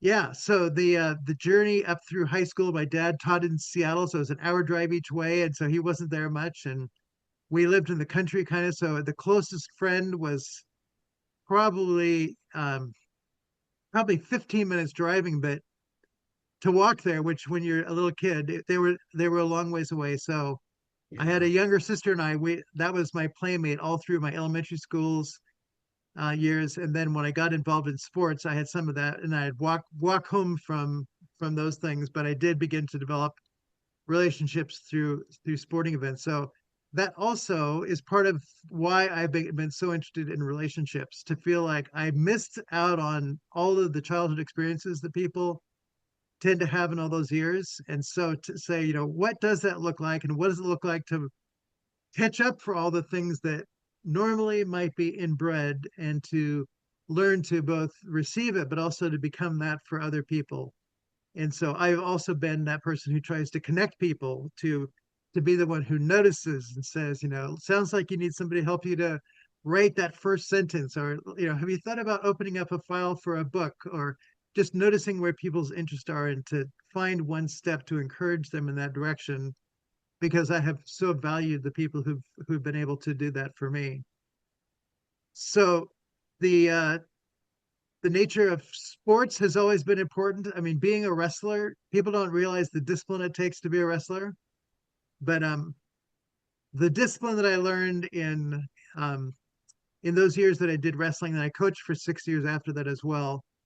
I have been what you may call an overworked person. So I usually have at least 3 jobs going at one time. I did my 2 masters concurrently and worked full time in a church.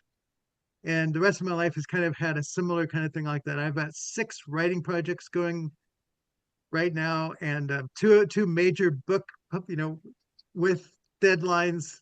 So anyway, I think the discipline that I learned in high school sports, particularly, even more than in the academics, gave me the ability to keep moving forward and to complete the goals that were set before me. Thank you There's more so I can much. say about cross country skiing and bicycling and things like that, but Wow. You stayed on as a wrestling coach at the high school, or um, where? I went back to the junior high. I became a Young Life leader, Mhm. and so I coached wrestling for 3 years at the junior high, 3 years at the high school. Afterwards, as a way of maintaining relationship with wrestling, but also to build relationships with kids, many of whom I took to camps, many Uh-huh. who went on in ministry, became Young Life leaders themselves. So it was a way of not asking kids to come into my space, but to live into the spaces where they are. Yes, wonderful. Well, now we all have a trivial fact about Marty that we didn't have before, that he was a wrestling coach. But our our childhood experiences shape us so profoundly. So thank you for sharing a little bit of yours and giving us a little peek into how God has changed those experiences to make you someone who is seeking to be that affirming mentor and relational presence to others. It's so beautiful how God has transmuted those early experiences into the I would various throw ministries you one have other thing now. in there. In the reading the Chronicles of Narnia, when my oldest brother, who never became a Christian, asked why I could believe in it, I said, well, I've read about Aslan, and the nature of the way I look at Aslan is the way I'm coming to understand Christ is like. And so to say Yeah. Aslan literally was the vehicle that God used. And to this very day, I've got the wardrobe. I've got a picture of Aslan right next to it. I am all set up to go through that wardrobe into Narnia at any point. Anyway, just to All say, right. the reading of Lewis was profoundly influential in the shaping of who he became as a Christian and the work of Aslan. So the belief that even fantasy and these creative works Yeah. can bring is so important. So remind me, you said you started the Narnia Chronicles in fifth grade. Was that I think it? it was fifth grade. Yeah, Uh-huh. my grandmother brought they came in a box of seven. Yeah. Yeah, Yeah. And you just indwelt the Narnia Chronicles. Were I there other works of Lewis that were significant for you as well? the space trilogy I read probably three times each. They were not as much for me, but I still will talk about the bent ones and so forth in my Yeah. lectures. So I do borrow from some of the images that are there. Um, I just saw the play Till We Have Faces. Have not read the book for the first time, so the Till We Have Faces again, face to face. I know I should have read it by now, but there've been too many other things I've been reading. But the way that he plays with the image of face and all that Oh, is yes. certainly something to be played out. Oh, it Mere just seems like you've Christianity. read it. It seems from your works that you've read it. You're going to love Yes. it. Yeah. I've used Mere Christianity and teaching at Sail Pacific University in the Christian Foundations course. And so I've certainly engaged Mhm. other of Lewis's works. Yeah. Well, let's jump to your encounter with Torrance theology, or even more generally, relational or Trinitarian theology. You would have gotten some of that from Lewis, but where would you say the turning point came for you when that kind of vista began to open up before you? Yeah, the nature of obviously Bruce Larson was important for the beginning of the quest. The nature of the day that I took at Fuller Seminary in Seattle, they brought in J.B. Torrance, and he taught the third systematic theology course, which was Spirit, Church, and Sacrament. I've got the file of it sitting right over here. Uh-huh.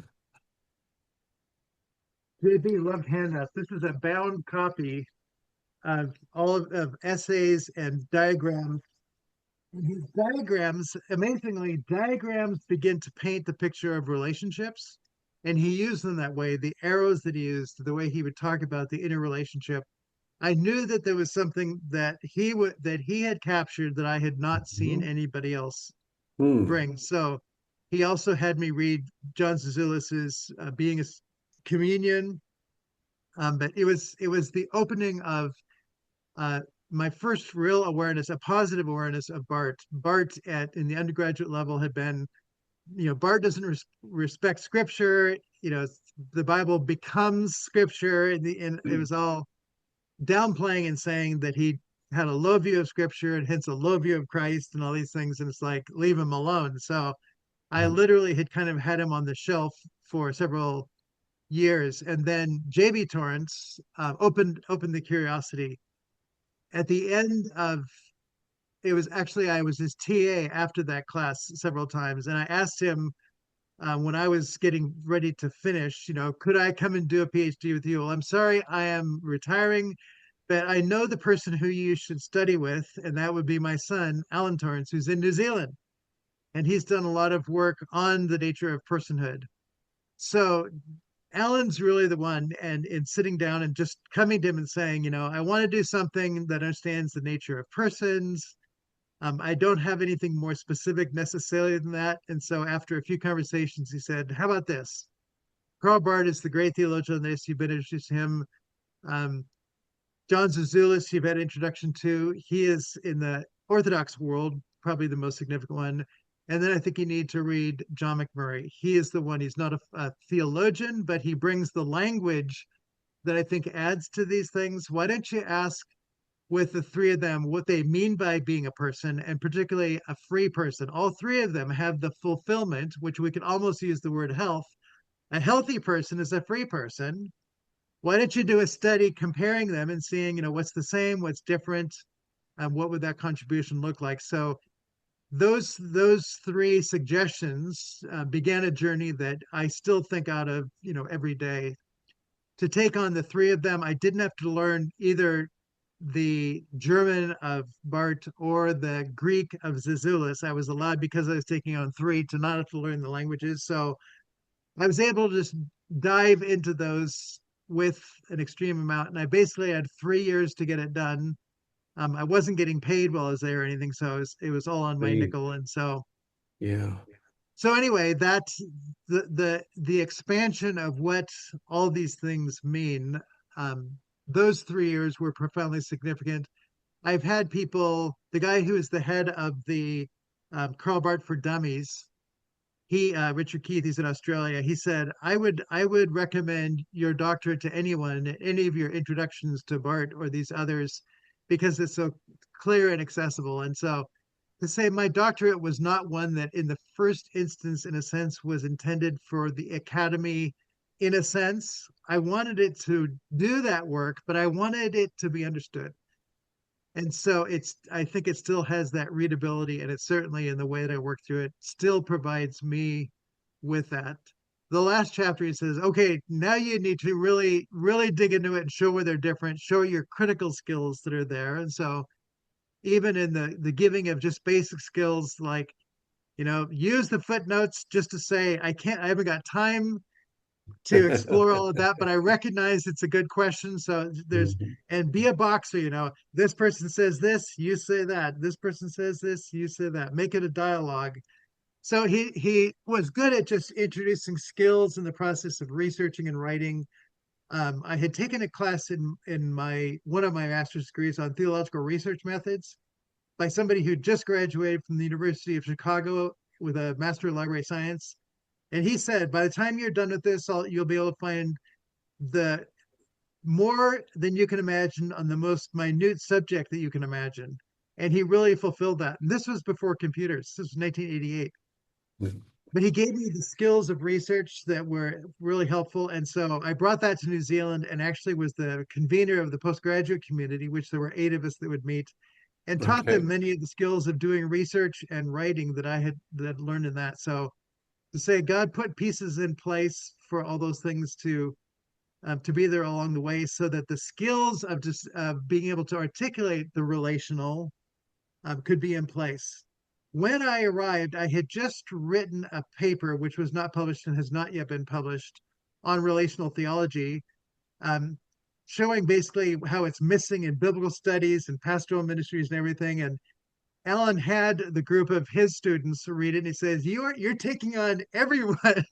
We've got to get you narrowed down here and a little bit focused." So anyway, my concern for relational interest was very high going in there. Yeah. The 3 years that I spent exploring it, really helped to articulate and bring it into a focused conversation. Though I will still say, the time I spent with you, even at the University of Oklahoma, in the history of science, to learn about the history of science continues to open up avenues of progression, of learning, of how things develop and interrelate. So to say, I still feel like I'm learning. It's not getting narrower for me though. I just have a 15-lane highway that's going just Exactly.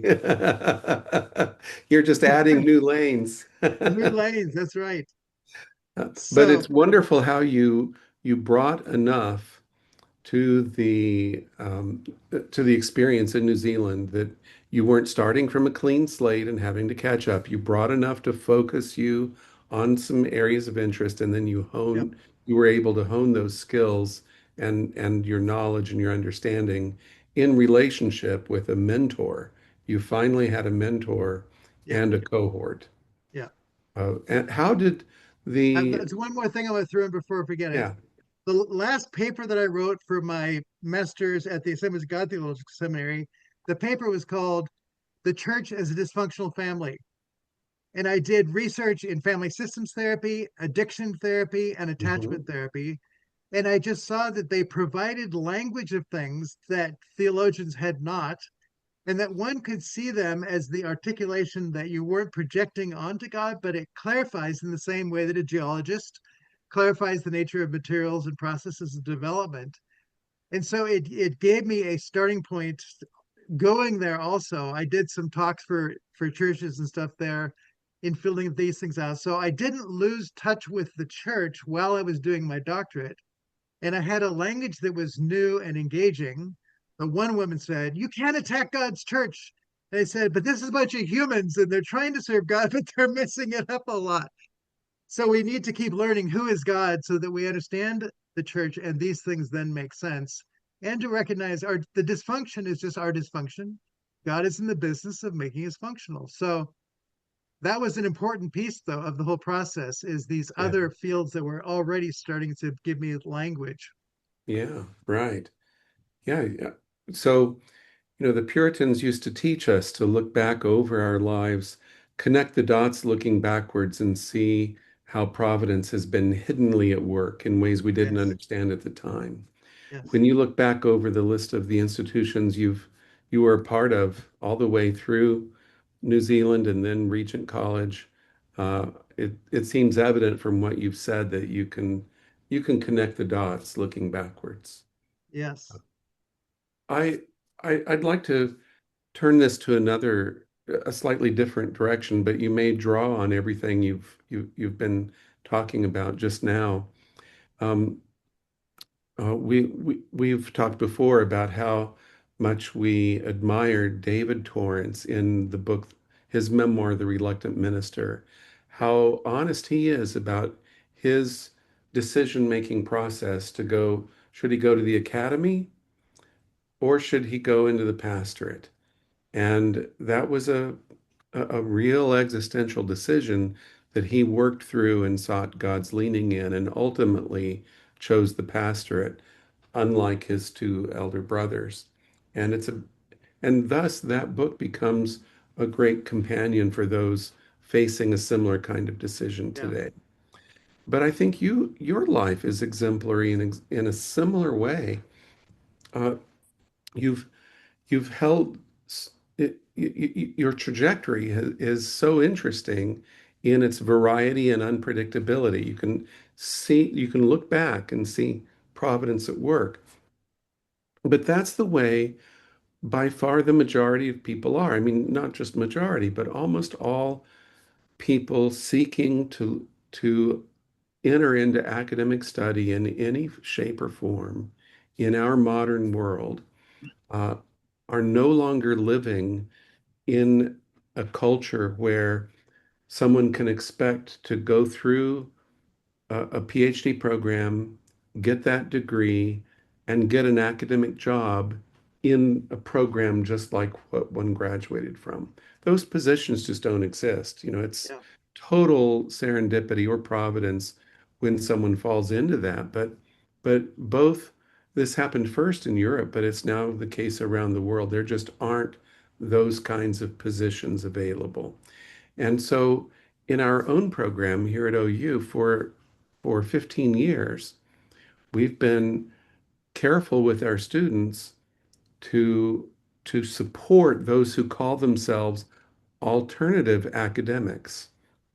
And that means they're seeking an academic credential, but for an alternative type career where they know there aren't any jobs. Now, for us, history of science, there just aren't jobs, period. But the alt ac is the shorthand for this, a trajectory where someone's got to be bold and know the dots will be connected looking back, but you cannot imagine how to construct a career with a degree in history of science. Well, it might be something similar in theology these days. So, so if that's the case, what about your experience or when you think about your experience looking backwards, what about your experience might be encouraging for the young student today who's approaching graduation with a PhD in theology? What comfort can you give them about this strange world that they're entering? Yes. Well, the strange world is that the world out there is very fractured, and the nature of doing good theology is it brings things together. I did two bachelor's degrees, one in youth ministry, practical, and one as a bachelor of theology. I was the last person to graduate with that degree because it was the work of a master's degree, but they weren't accredited for it. But it was all the theology, all the biblical studies, language. It was a academic degree, and I recognized I got practical and academic. Then at the master's level, I had a Master of Arts in Biblical Literature. It was very practical. And then my full degree was really a pre-PhD MA, practical and the academic. And so this began to form me with these two different fields. And so to recognize that the nature of what it means for us to grow and to learn requires that we are whole persons, which the world of the practical likes to break things down. In the world of psychology and education, it's the domains of thinking, feeling, emotions, and behavior. In education, it's the cognitive domain, the affective domain, and the psychomotor domain. All of these things are saying we need to teach people, and we've got these boxes. And so a lot of my work is recognizing all of the different places that people work.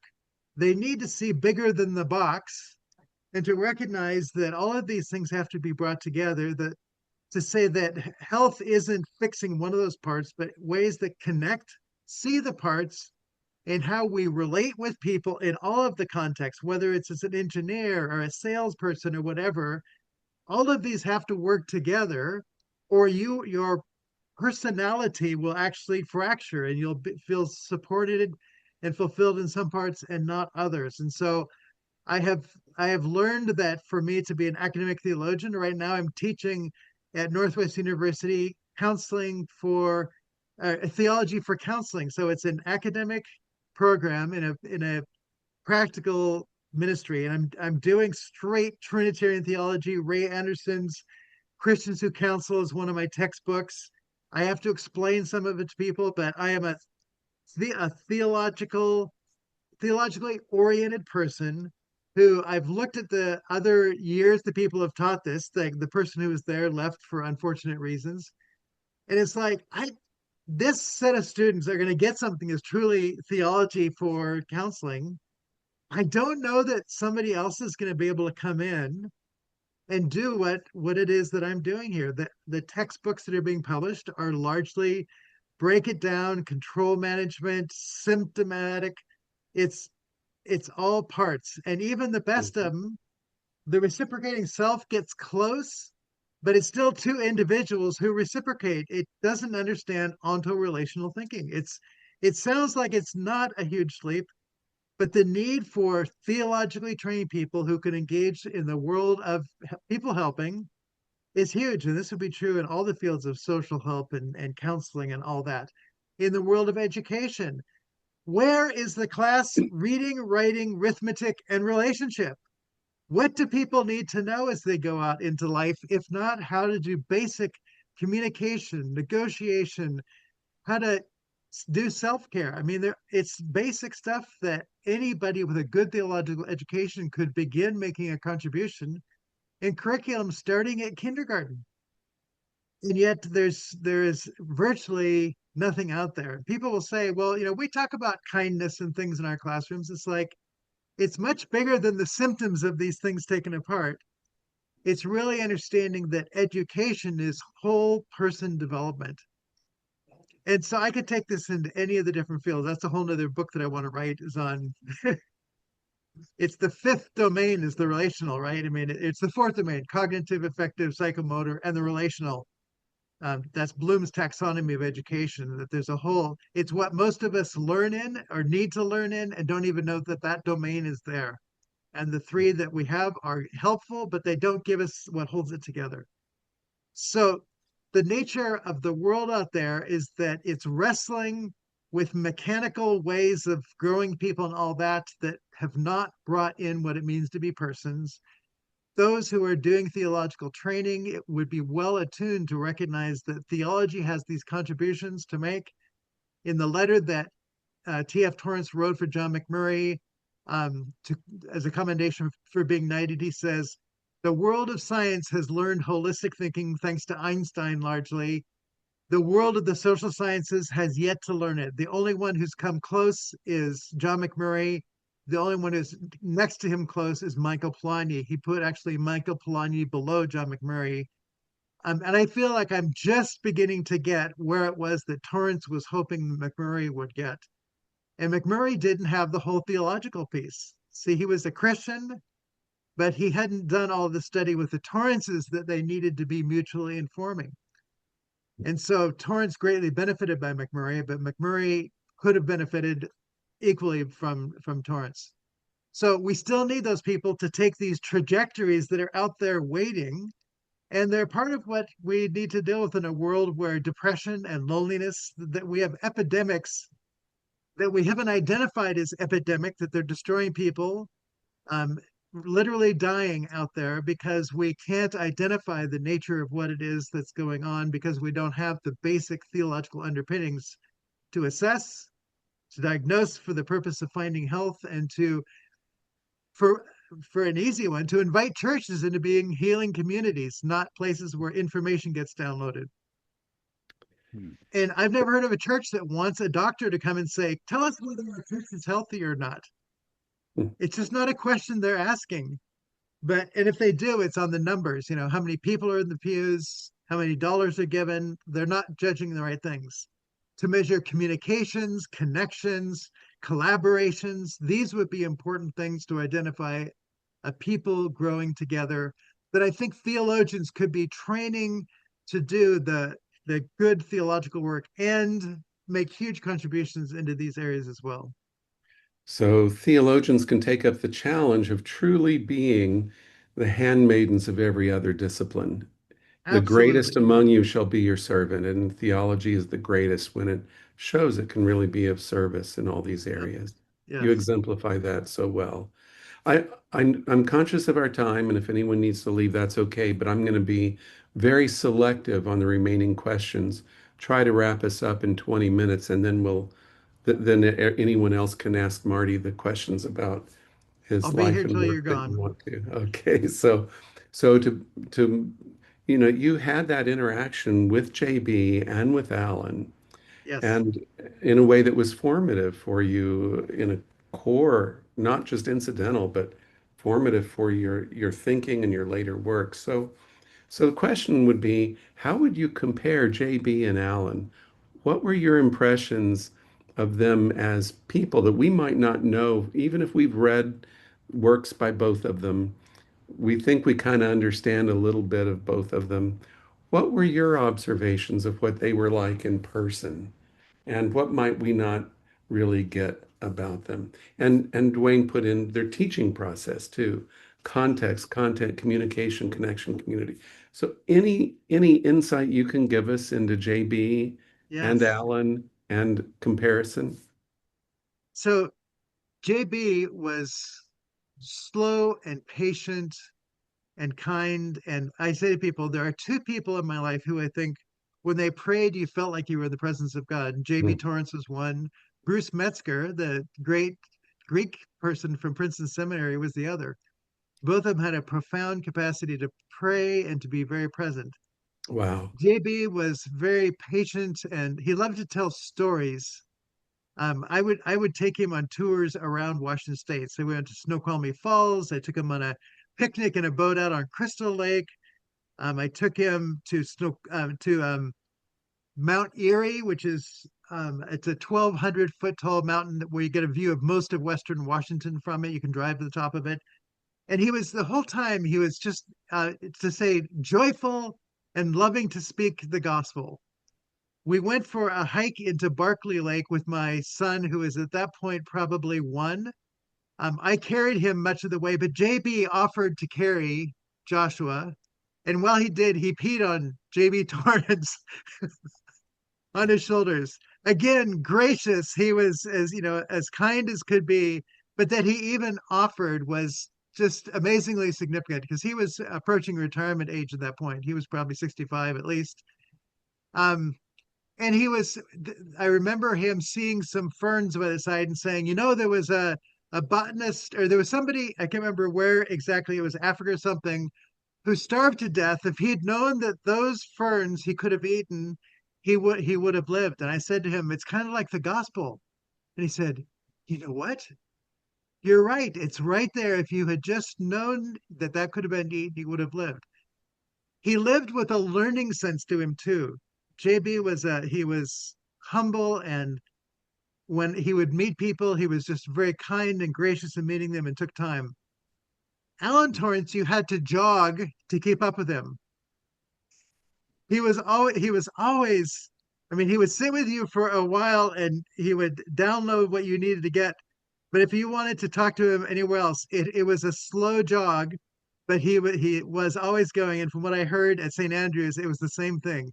Alan is full force energy. He's always going. He's got 1,000 balls in the air. He is much more interested in the sciences, and so Alan had an articulation to the nature of the sciences, and you can tell by chapters of books that he's written in the sciences. Both of them were interested in politics. JB, in several of the conversations, would talk about sitting next to de Klerk and the conversations that he had with him in South Africa, talk about being there at the wall in Ireland and the nature of talking to the people on either side about Christ has broken down the wall between us. So you can sense in both of them that they had a sense that their theology had implication because of who Jesus is for the world. And so with Alan, Alan would lecture with written out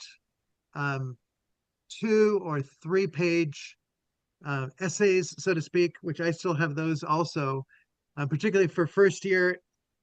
With JB, he would give you articles and draw pictures on the board. Now, Alan had a few, but with JB, it was illustrated all the way. And so the nature of the presentation, JB was passionate from a gospel sense.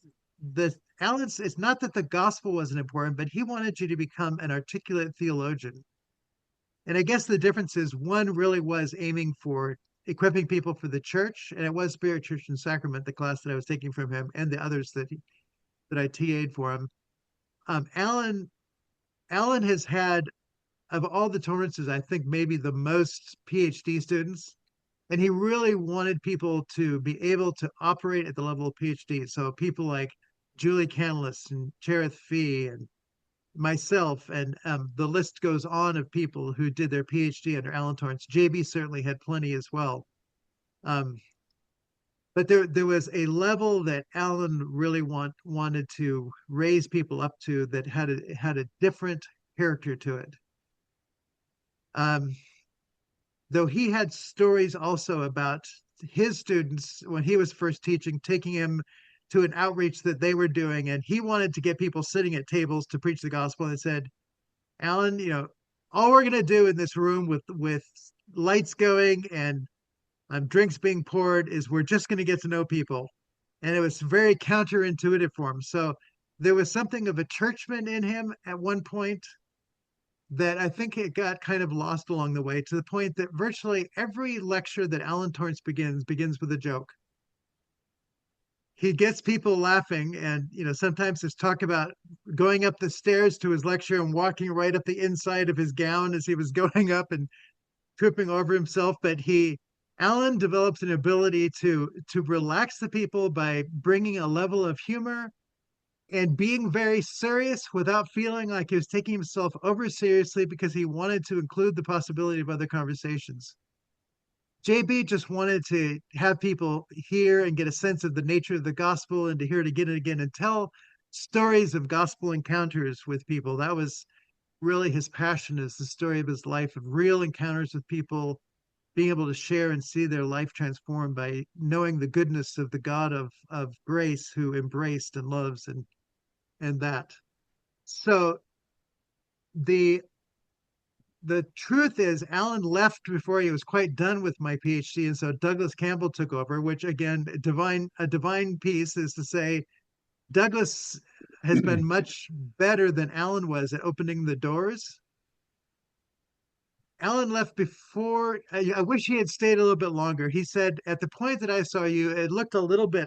I have literally still have drawers of 3x5 cards that I would go through and take data and I would arrange them to get an outline. He said it's like painting by numbers. It's like, well, this is how I was how to do it. Dig deep, get the details, get every detail you need. And when you write, let the details inform the nature of your writing process. But I think Alan didn't see the fruition of all that as it was developing. He did see, of course, the final product, but he didn't understand the methodology. I think recently, though, I think he is seeing that, though I still don't think he has seen the third volume of Face to Face, which the dedicated to James B. Torrance, who first opened the gates of heaven that I might glimpse the face of the triune God on this earth, and Alan Torrance, who embodies the delight of grace in expounding theology, living fully the pleasure of the gospel in the world. I have studied with the Father and the Son. Now I live in their spirit. He hasn't read that or the rest of the book, which, again, I think it's my best book. So I do I'm, love that dedication. That's beautifully put. thank you.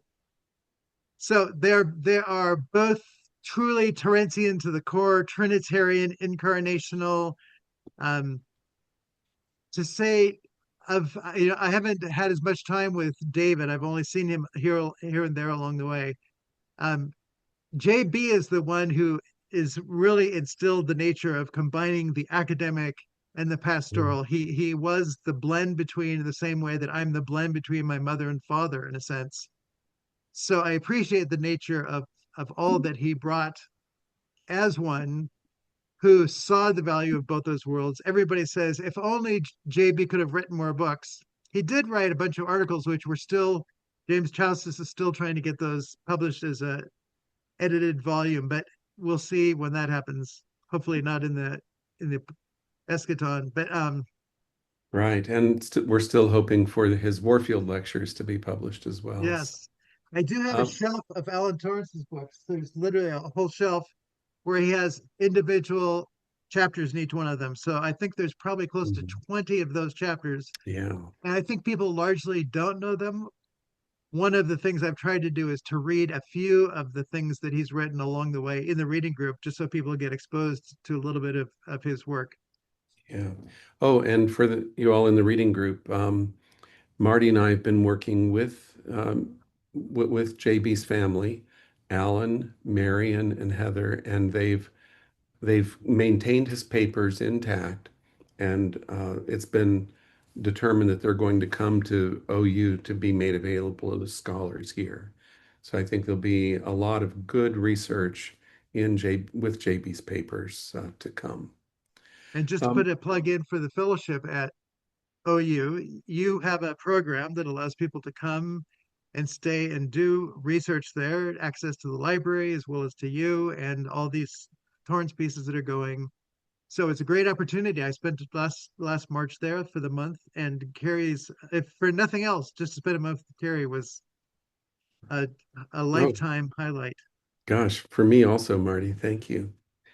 Let me jump there to just a couple closing questions. Yeah.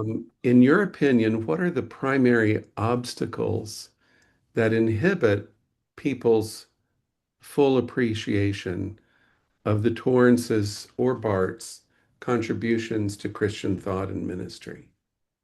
Do you have any thoughts along those lines? Yeah. Where does the incomprehension come from? We live in a culture of individualism and narcissism and a few other things that mean that even the church, people are asking, what's in it for me? How will this make my life better? And there is required to do good theological work that one must come and say, how do I become a servant with the one who made me and who calls me to care for the world? If there isn't a servant heart, I just don't know if you can quite hear the God who calls us into his loving service. and one will read the words that God is triune, and there's a homeostasis and there's homeostasis is a balance between things. The homoousion can't be seen for the nature of the way it balances the God-human relationship. It'll just be off understanding it. They won't be able to understand the nature of what's going on. So I think that we have to, and this is why I try and give the adventure sense to my works, is to invite people into adventure where they're enjoying themselves. Or as one person I once read says, I try and get people laughing, and once they're laughing, I get the truth down their throats. So, so I think that Torrance and Barth, generally speaking, one has to have some theological interest to be able to enter into understanding it. And so we do need midwives. We need those people who I think embody the nature of what it is that Torrance and Barth are saying. And people say, can you tell me where I can get more of that? So I do think that there's a need for an embodied sense of people who have sufficiently understood what they're doing, and they act in ways that people perceive as gracious and inviting and kind, as I really got from J.B. Torrance, that one asks, tell me more about that. And even Andrew Torrance, it was J.B. Torrance who led his grandson to Jesus, which is just very interesting, and we could, talk more about that. He grew up in an academic, as theologically academic a family as you could imagine, and JB's literally on his dying bed and has this impact. So language is significant. Taking time together, the time that you and I and Daniel had at the AAR, taking time together for conversation is huge. The reading group, I think that's one of the things that we're able to provide, is just for time for people to actually sit and listen and ask questions, is huge for if people are going to be invited into the community. And I think there's got to be some level of passion. Somebody's got to be passionate that all of this matters for something. If it's just about getting a job, a teaching job, I don't know that that is anymore going to provide the passion that it once might have. Right. When there's a passion for this is the stuff that is going to bring the healing life of God into the world and the freedom of humanity from the ills of the moment. If that's the passion that drives them, then I think they'll understand and find the Torrance-Barth tradition very helpful to help them figure out what that looks like. That's great. Thank you. Now, the next three questions, each one could be an hour-long discussion, but I'm going to limit you to 2 minutes. We'll do that rapid fire Okay. thing that OnScript does. What is your hope and vision for the Thomas F. Torrance Fellowship? Because the fellowship really endorses and encourages this reading group, and you're so heavily involved in the fellowship. What are your ideas for what that can mean in the world that you've just described? Yeah. It was interesting in watching the movie on the atomic bomb. What's that was called? Who's the guy that did the atomic bomb that the movie was? I know a book by Richard Rhodes, but that's probably not No, it. it's I'm the sorry. movie on the coming to Oh, being of the the Oppenheimer movie. Yeah. Oppenheimer. Yeah. Yeah. Yeah. Okay. So Right. there was a small group of people. Unfortunately, it was for destructive means, so that wasn't their original intent. But to say that when a small group of people, thank you, Margaret Mead, for her comment, that it's always a small group of people who have a vision of doing something great that ultimately changes the world. The T.F. Torrance Fellowship has the possibility of understanding the nature of the theological vision of Barth and Yeah. Torrance and saying that the vision, the eschatological vision there, is that there would be a coming to the earth of people recognizing we are the children of God. We can treat each other as those who we belong to God and to one another. The fellowship can understand the uniqueness of each person and how we can support them in the diversity and variety of places so that this theology can inform who uniquely they might become in those places as an outworking of the fellowship supporting and helping in that discovery process. It becomes a little bit the fellowship of the ring, but this is the fellowship of the TFT. I just love that. Or Tolkien's Eucatastrophe, Joy Catastrophe. Yes, yes. We've got a Euca bomb to drop on And the I, world. as you already know, I am working on an essay for Participatio on T.F. Torrance and Tolkien with the 12 as members of the Fellowship of Tolkien, comparing them. They were people who were searching for the frontiers of knowledge for the restoration of the world. That's So I've already fantastic. already got work on that. Next, Yay. Question two, what is the most important thing about you, Marty, that you want people to know, but it's not found in your publications and presentations?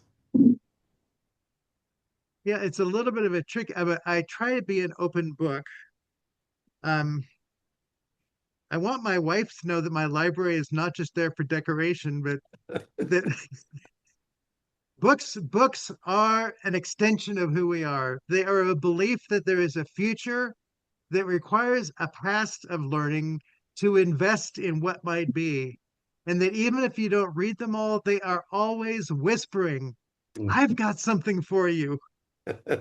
And they do that every time I walk in. So to recognize I'm just somebody who is always listening and believing there's more there. My library is part of that support system. The reading group is part of the expression of continuing to explore myself.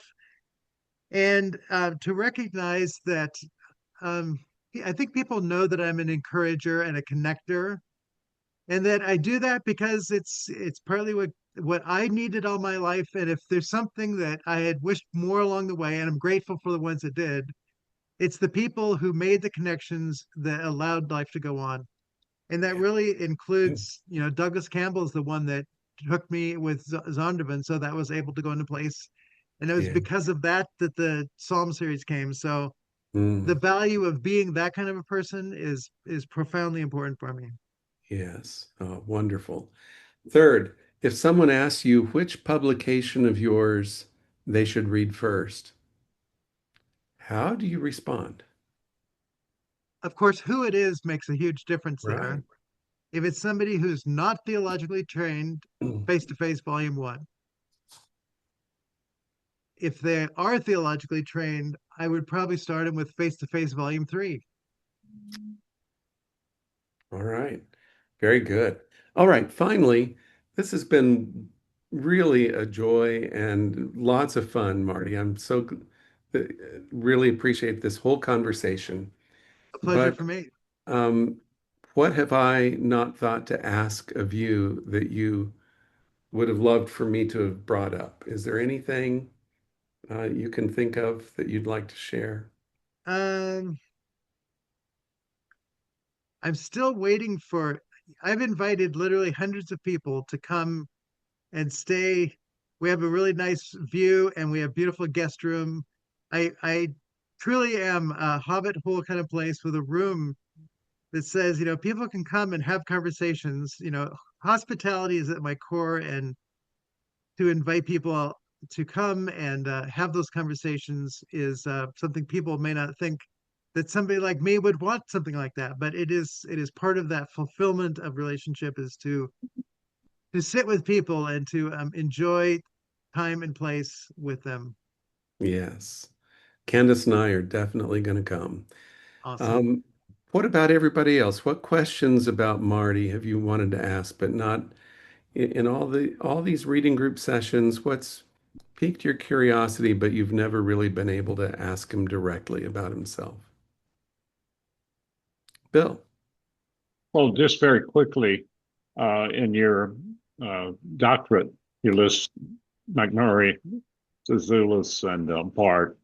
Yep. No fair saying equally they have different approaches. So, which one of those is the most influential to you?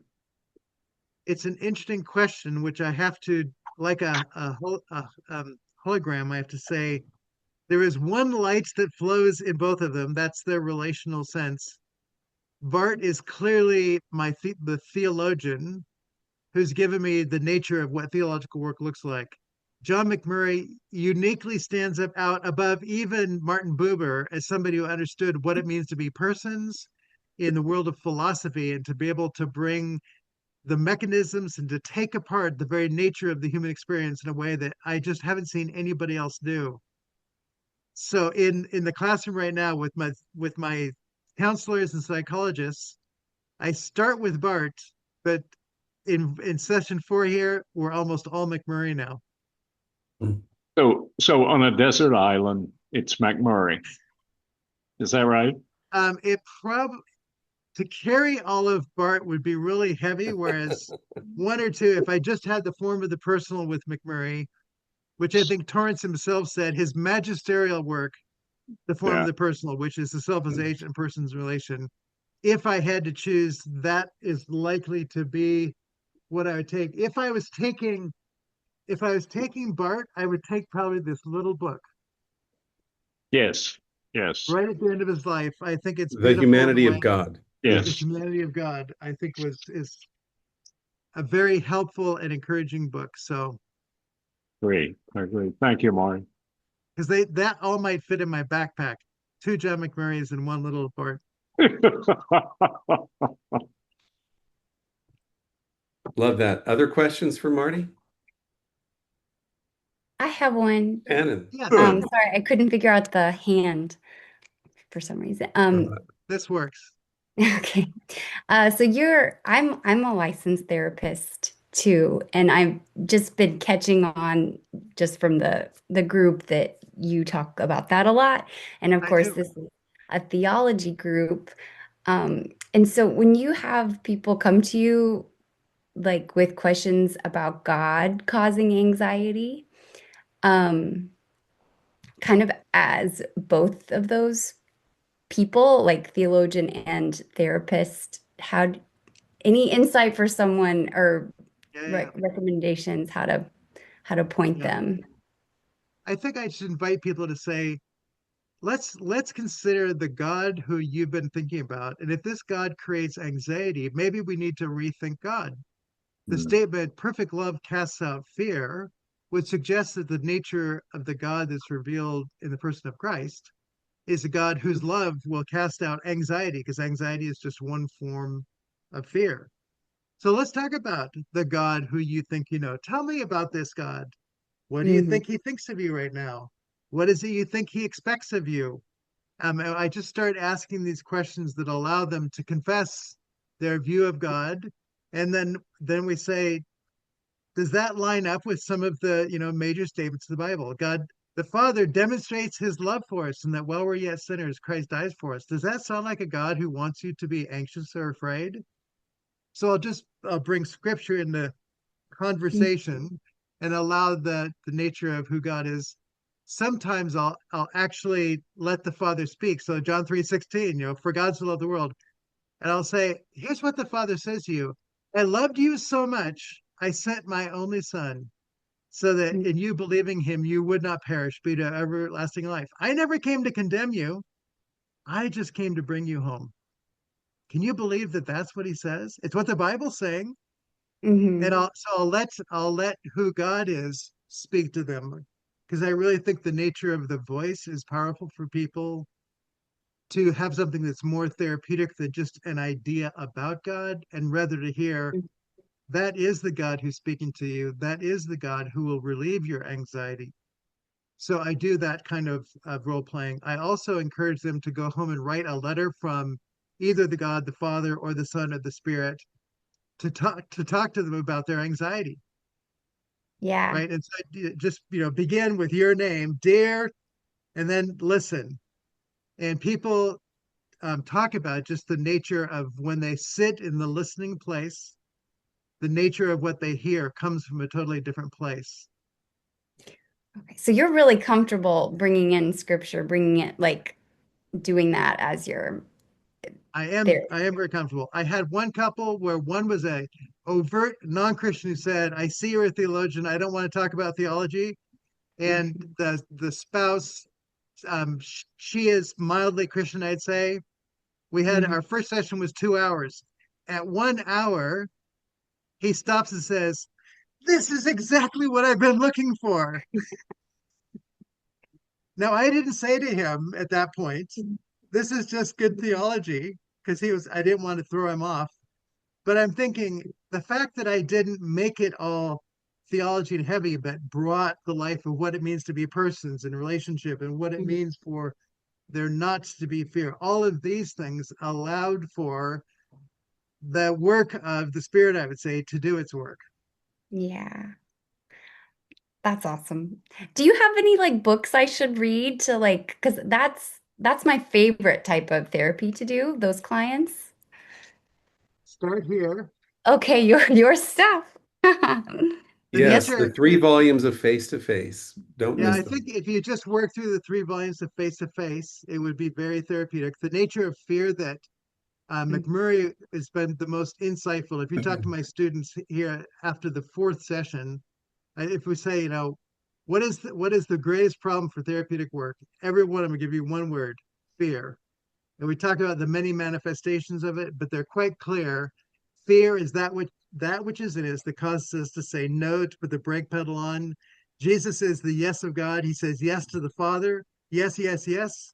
And when we do good therapeutic work, people learn to say yes to the heart of the Father in the very practical ways in every aspect of their life. And it becomes literally the Spirit guiding us day by day, act by act. Awesome. Thank you. And Marty, along with the 3 volumes of Face to Face, would you recommend the book by Ray Anderson that you mentioned earlier? And Ray Anderson's Christians Who Counsel is also a very good one to read. Okay, There other aren't there questions aren't a for lot that are theologically founded as I would like, but Ray Anderson is clearly one that is. there's so many other aspects of your life and experience we haven't even We only brought we up. only covered about one of 4 pages, didn't we? That's right. So, we'll redo this sometime where we dive more deeply, maybe into specific aspects like your counseling ministry and hear just your story as a counselor Yeah. and maybe do a deeper dive on that and some other ones as well. But Yeah. I just want to thank you for your life of service.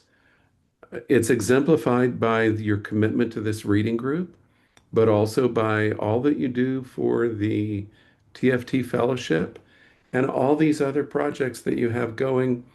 Earlier in the chat, I even put a link to that 1 hour, Barton 1 hour, which is brilliant, and the on-script interviews, which are fantastic overviews of those volumes already out of Thank Bart. you. So, Marty, we need to all commit to praying for you and to for God to continue to bless you and give you the strength and wisdom to complete the work that you feel He set before you. Until Um, the day I die. and we see the face of God when we're really face to face with God. Matthew, appreciate how you've kept us on through your different changes of place. I had to go pick up our son Jack and then walk Yeah, back to the office and try to. thank you. Woo! What a great conversation. Thank you. And indeed, to be with Marty is to experience the theology that he embodies. Yeah. And a Marty Folsom and Kerry Magruder, man, that's like a dyad in the forest right there. Oh, you guys. Matthew, could I ask you just to pray for Marty to close this out here? Yeah. Heavenly Father, we come to you through Jesus Christ and the power of the Holy Spirit. We just love our brother. Minister, bless him, surround him, hold him. Thank you that the gift he is to all of us, and the joy it is to know him and to hear his story. Bless and protect him. Pray the blood of Christ over him, the Lamb of God who takes away the sin of the world. Bless Cindy and Josh and Abby, his whole family, his wonderful home up there. Bless him, mind, body, and spirit. Flow him with the grace that comes from the love of your intercessory prayers. Jesus, Spirit, give him your love, joy, peace, patience, kindness, gentleness, self-control. Father, swaddle him in your big old fatherly hug, and thank you for him so much and the gift he is to us and all that you poured through him. I know to me personally and to this whole group, and bless and guide and keep, and just guide him on his journey, the science of knowing. Bart, his work with Brother Kerry, and what a treasure he is for us. And bless Cindy too, and thank you for their life and their presence with us. In Jesus' name, Amen. Amen. Amen. Thank you so much. Thank you. Thank you. Well, thank Thank you you. so much for taking time to be with me and for just the delight of sharing my life. Can I ask you, Kerry and Marty, a quick question? Do either of you know if the remaining brother David Torrance is still living? He He's is. dead. Gary just spent No, no, time with no. him. David's dead. Oh, He is he died. really? Yeah, he died about 2 years ago, I think it was. No, I talked to Bob. Is that the and- son or David's son or That's David the Senior? son. that's oh, David oh, J. okay, David's. Torrance. Oh, Yeah, his son David J. passed away That's 2 very years sad. ago. I Yeah. pray for him. Yeah. I have a whole Torrentian cluster of people I pray for. That includes you, Marty, and you, Kerry, and Thank Kerry, you. Candace, Susanna, Hannah, Rachel, Ethan. And I always pray for David Torrance at the end of that. And I pray And for him because I think of his, he lost his wife years ago. Now he's lost his son. And I yes, pray he feels swaddled in the love of God. And I spend time with him at Furbush.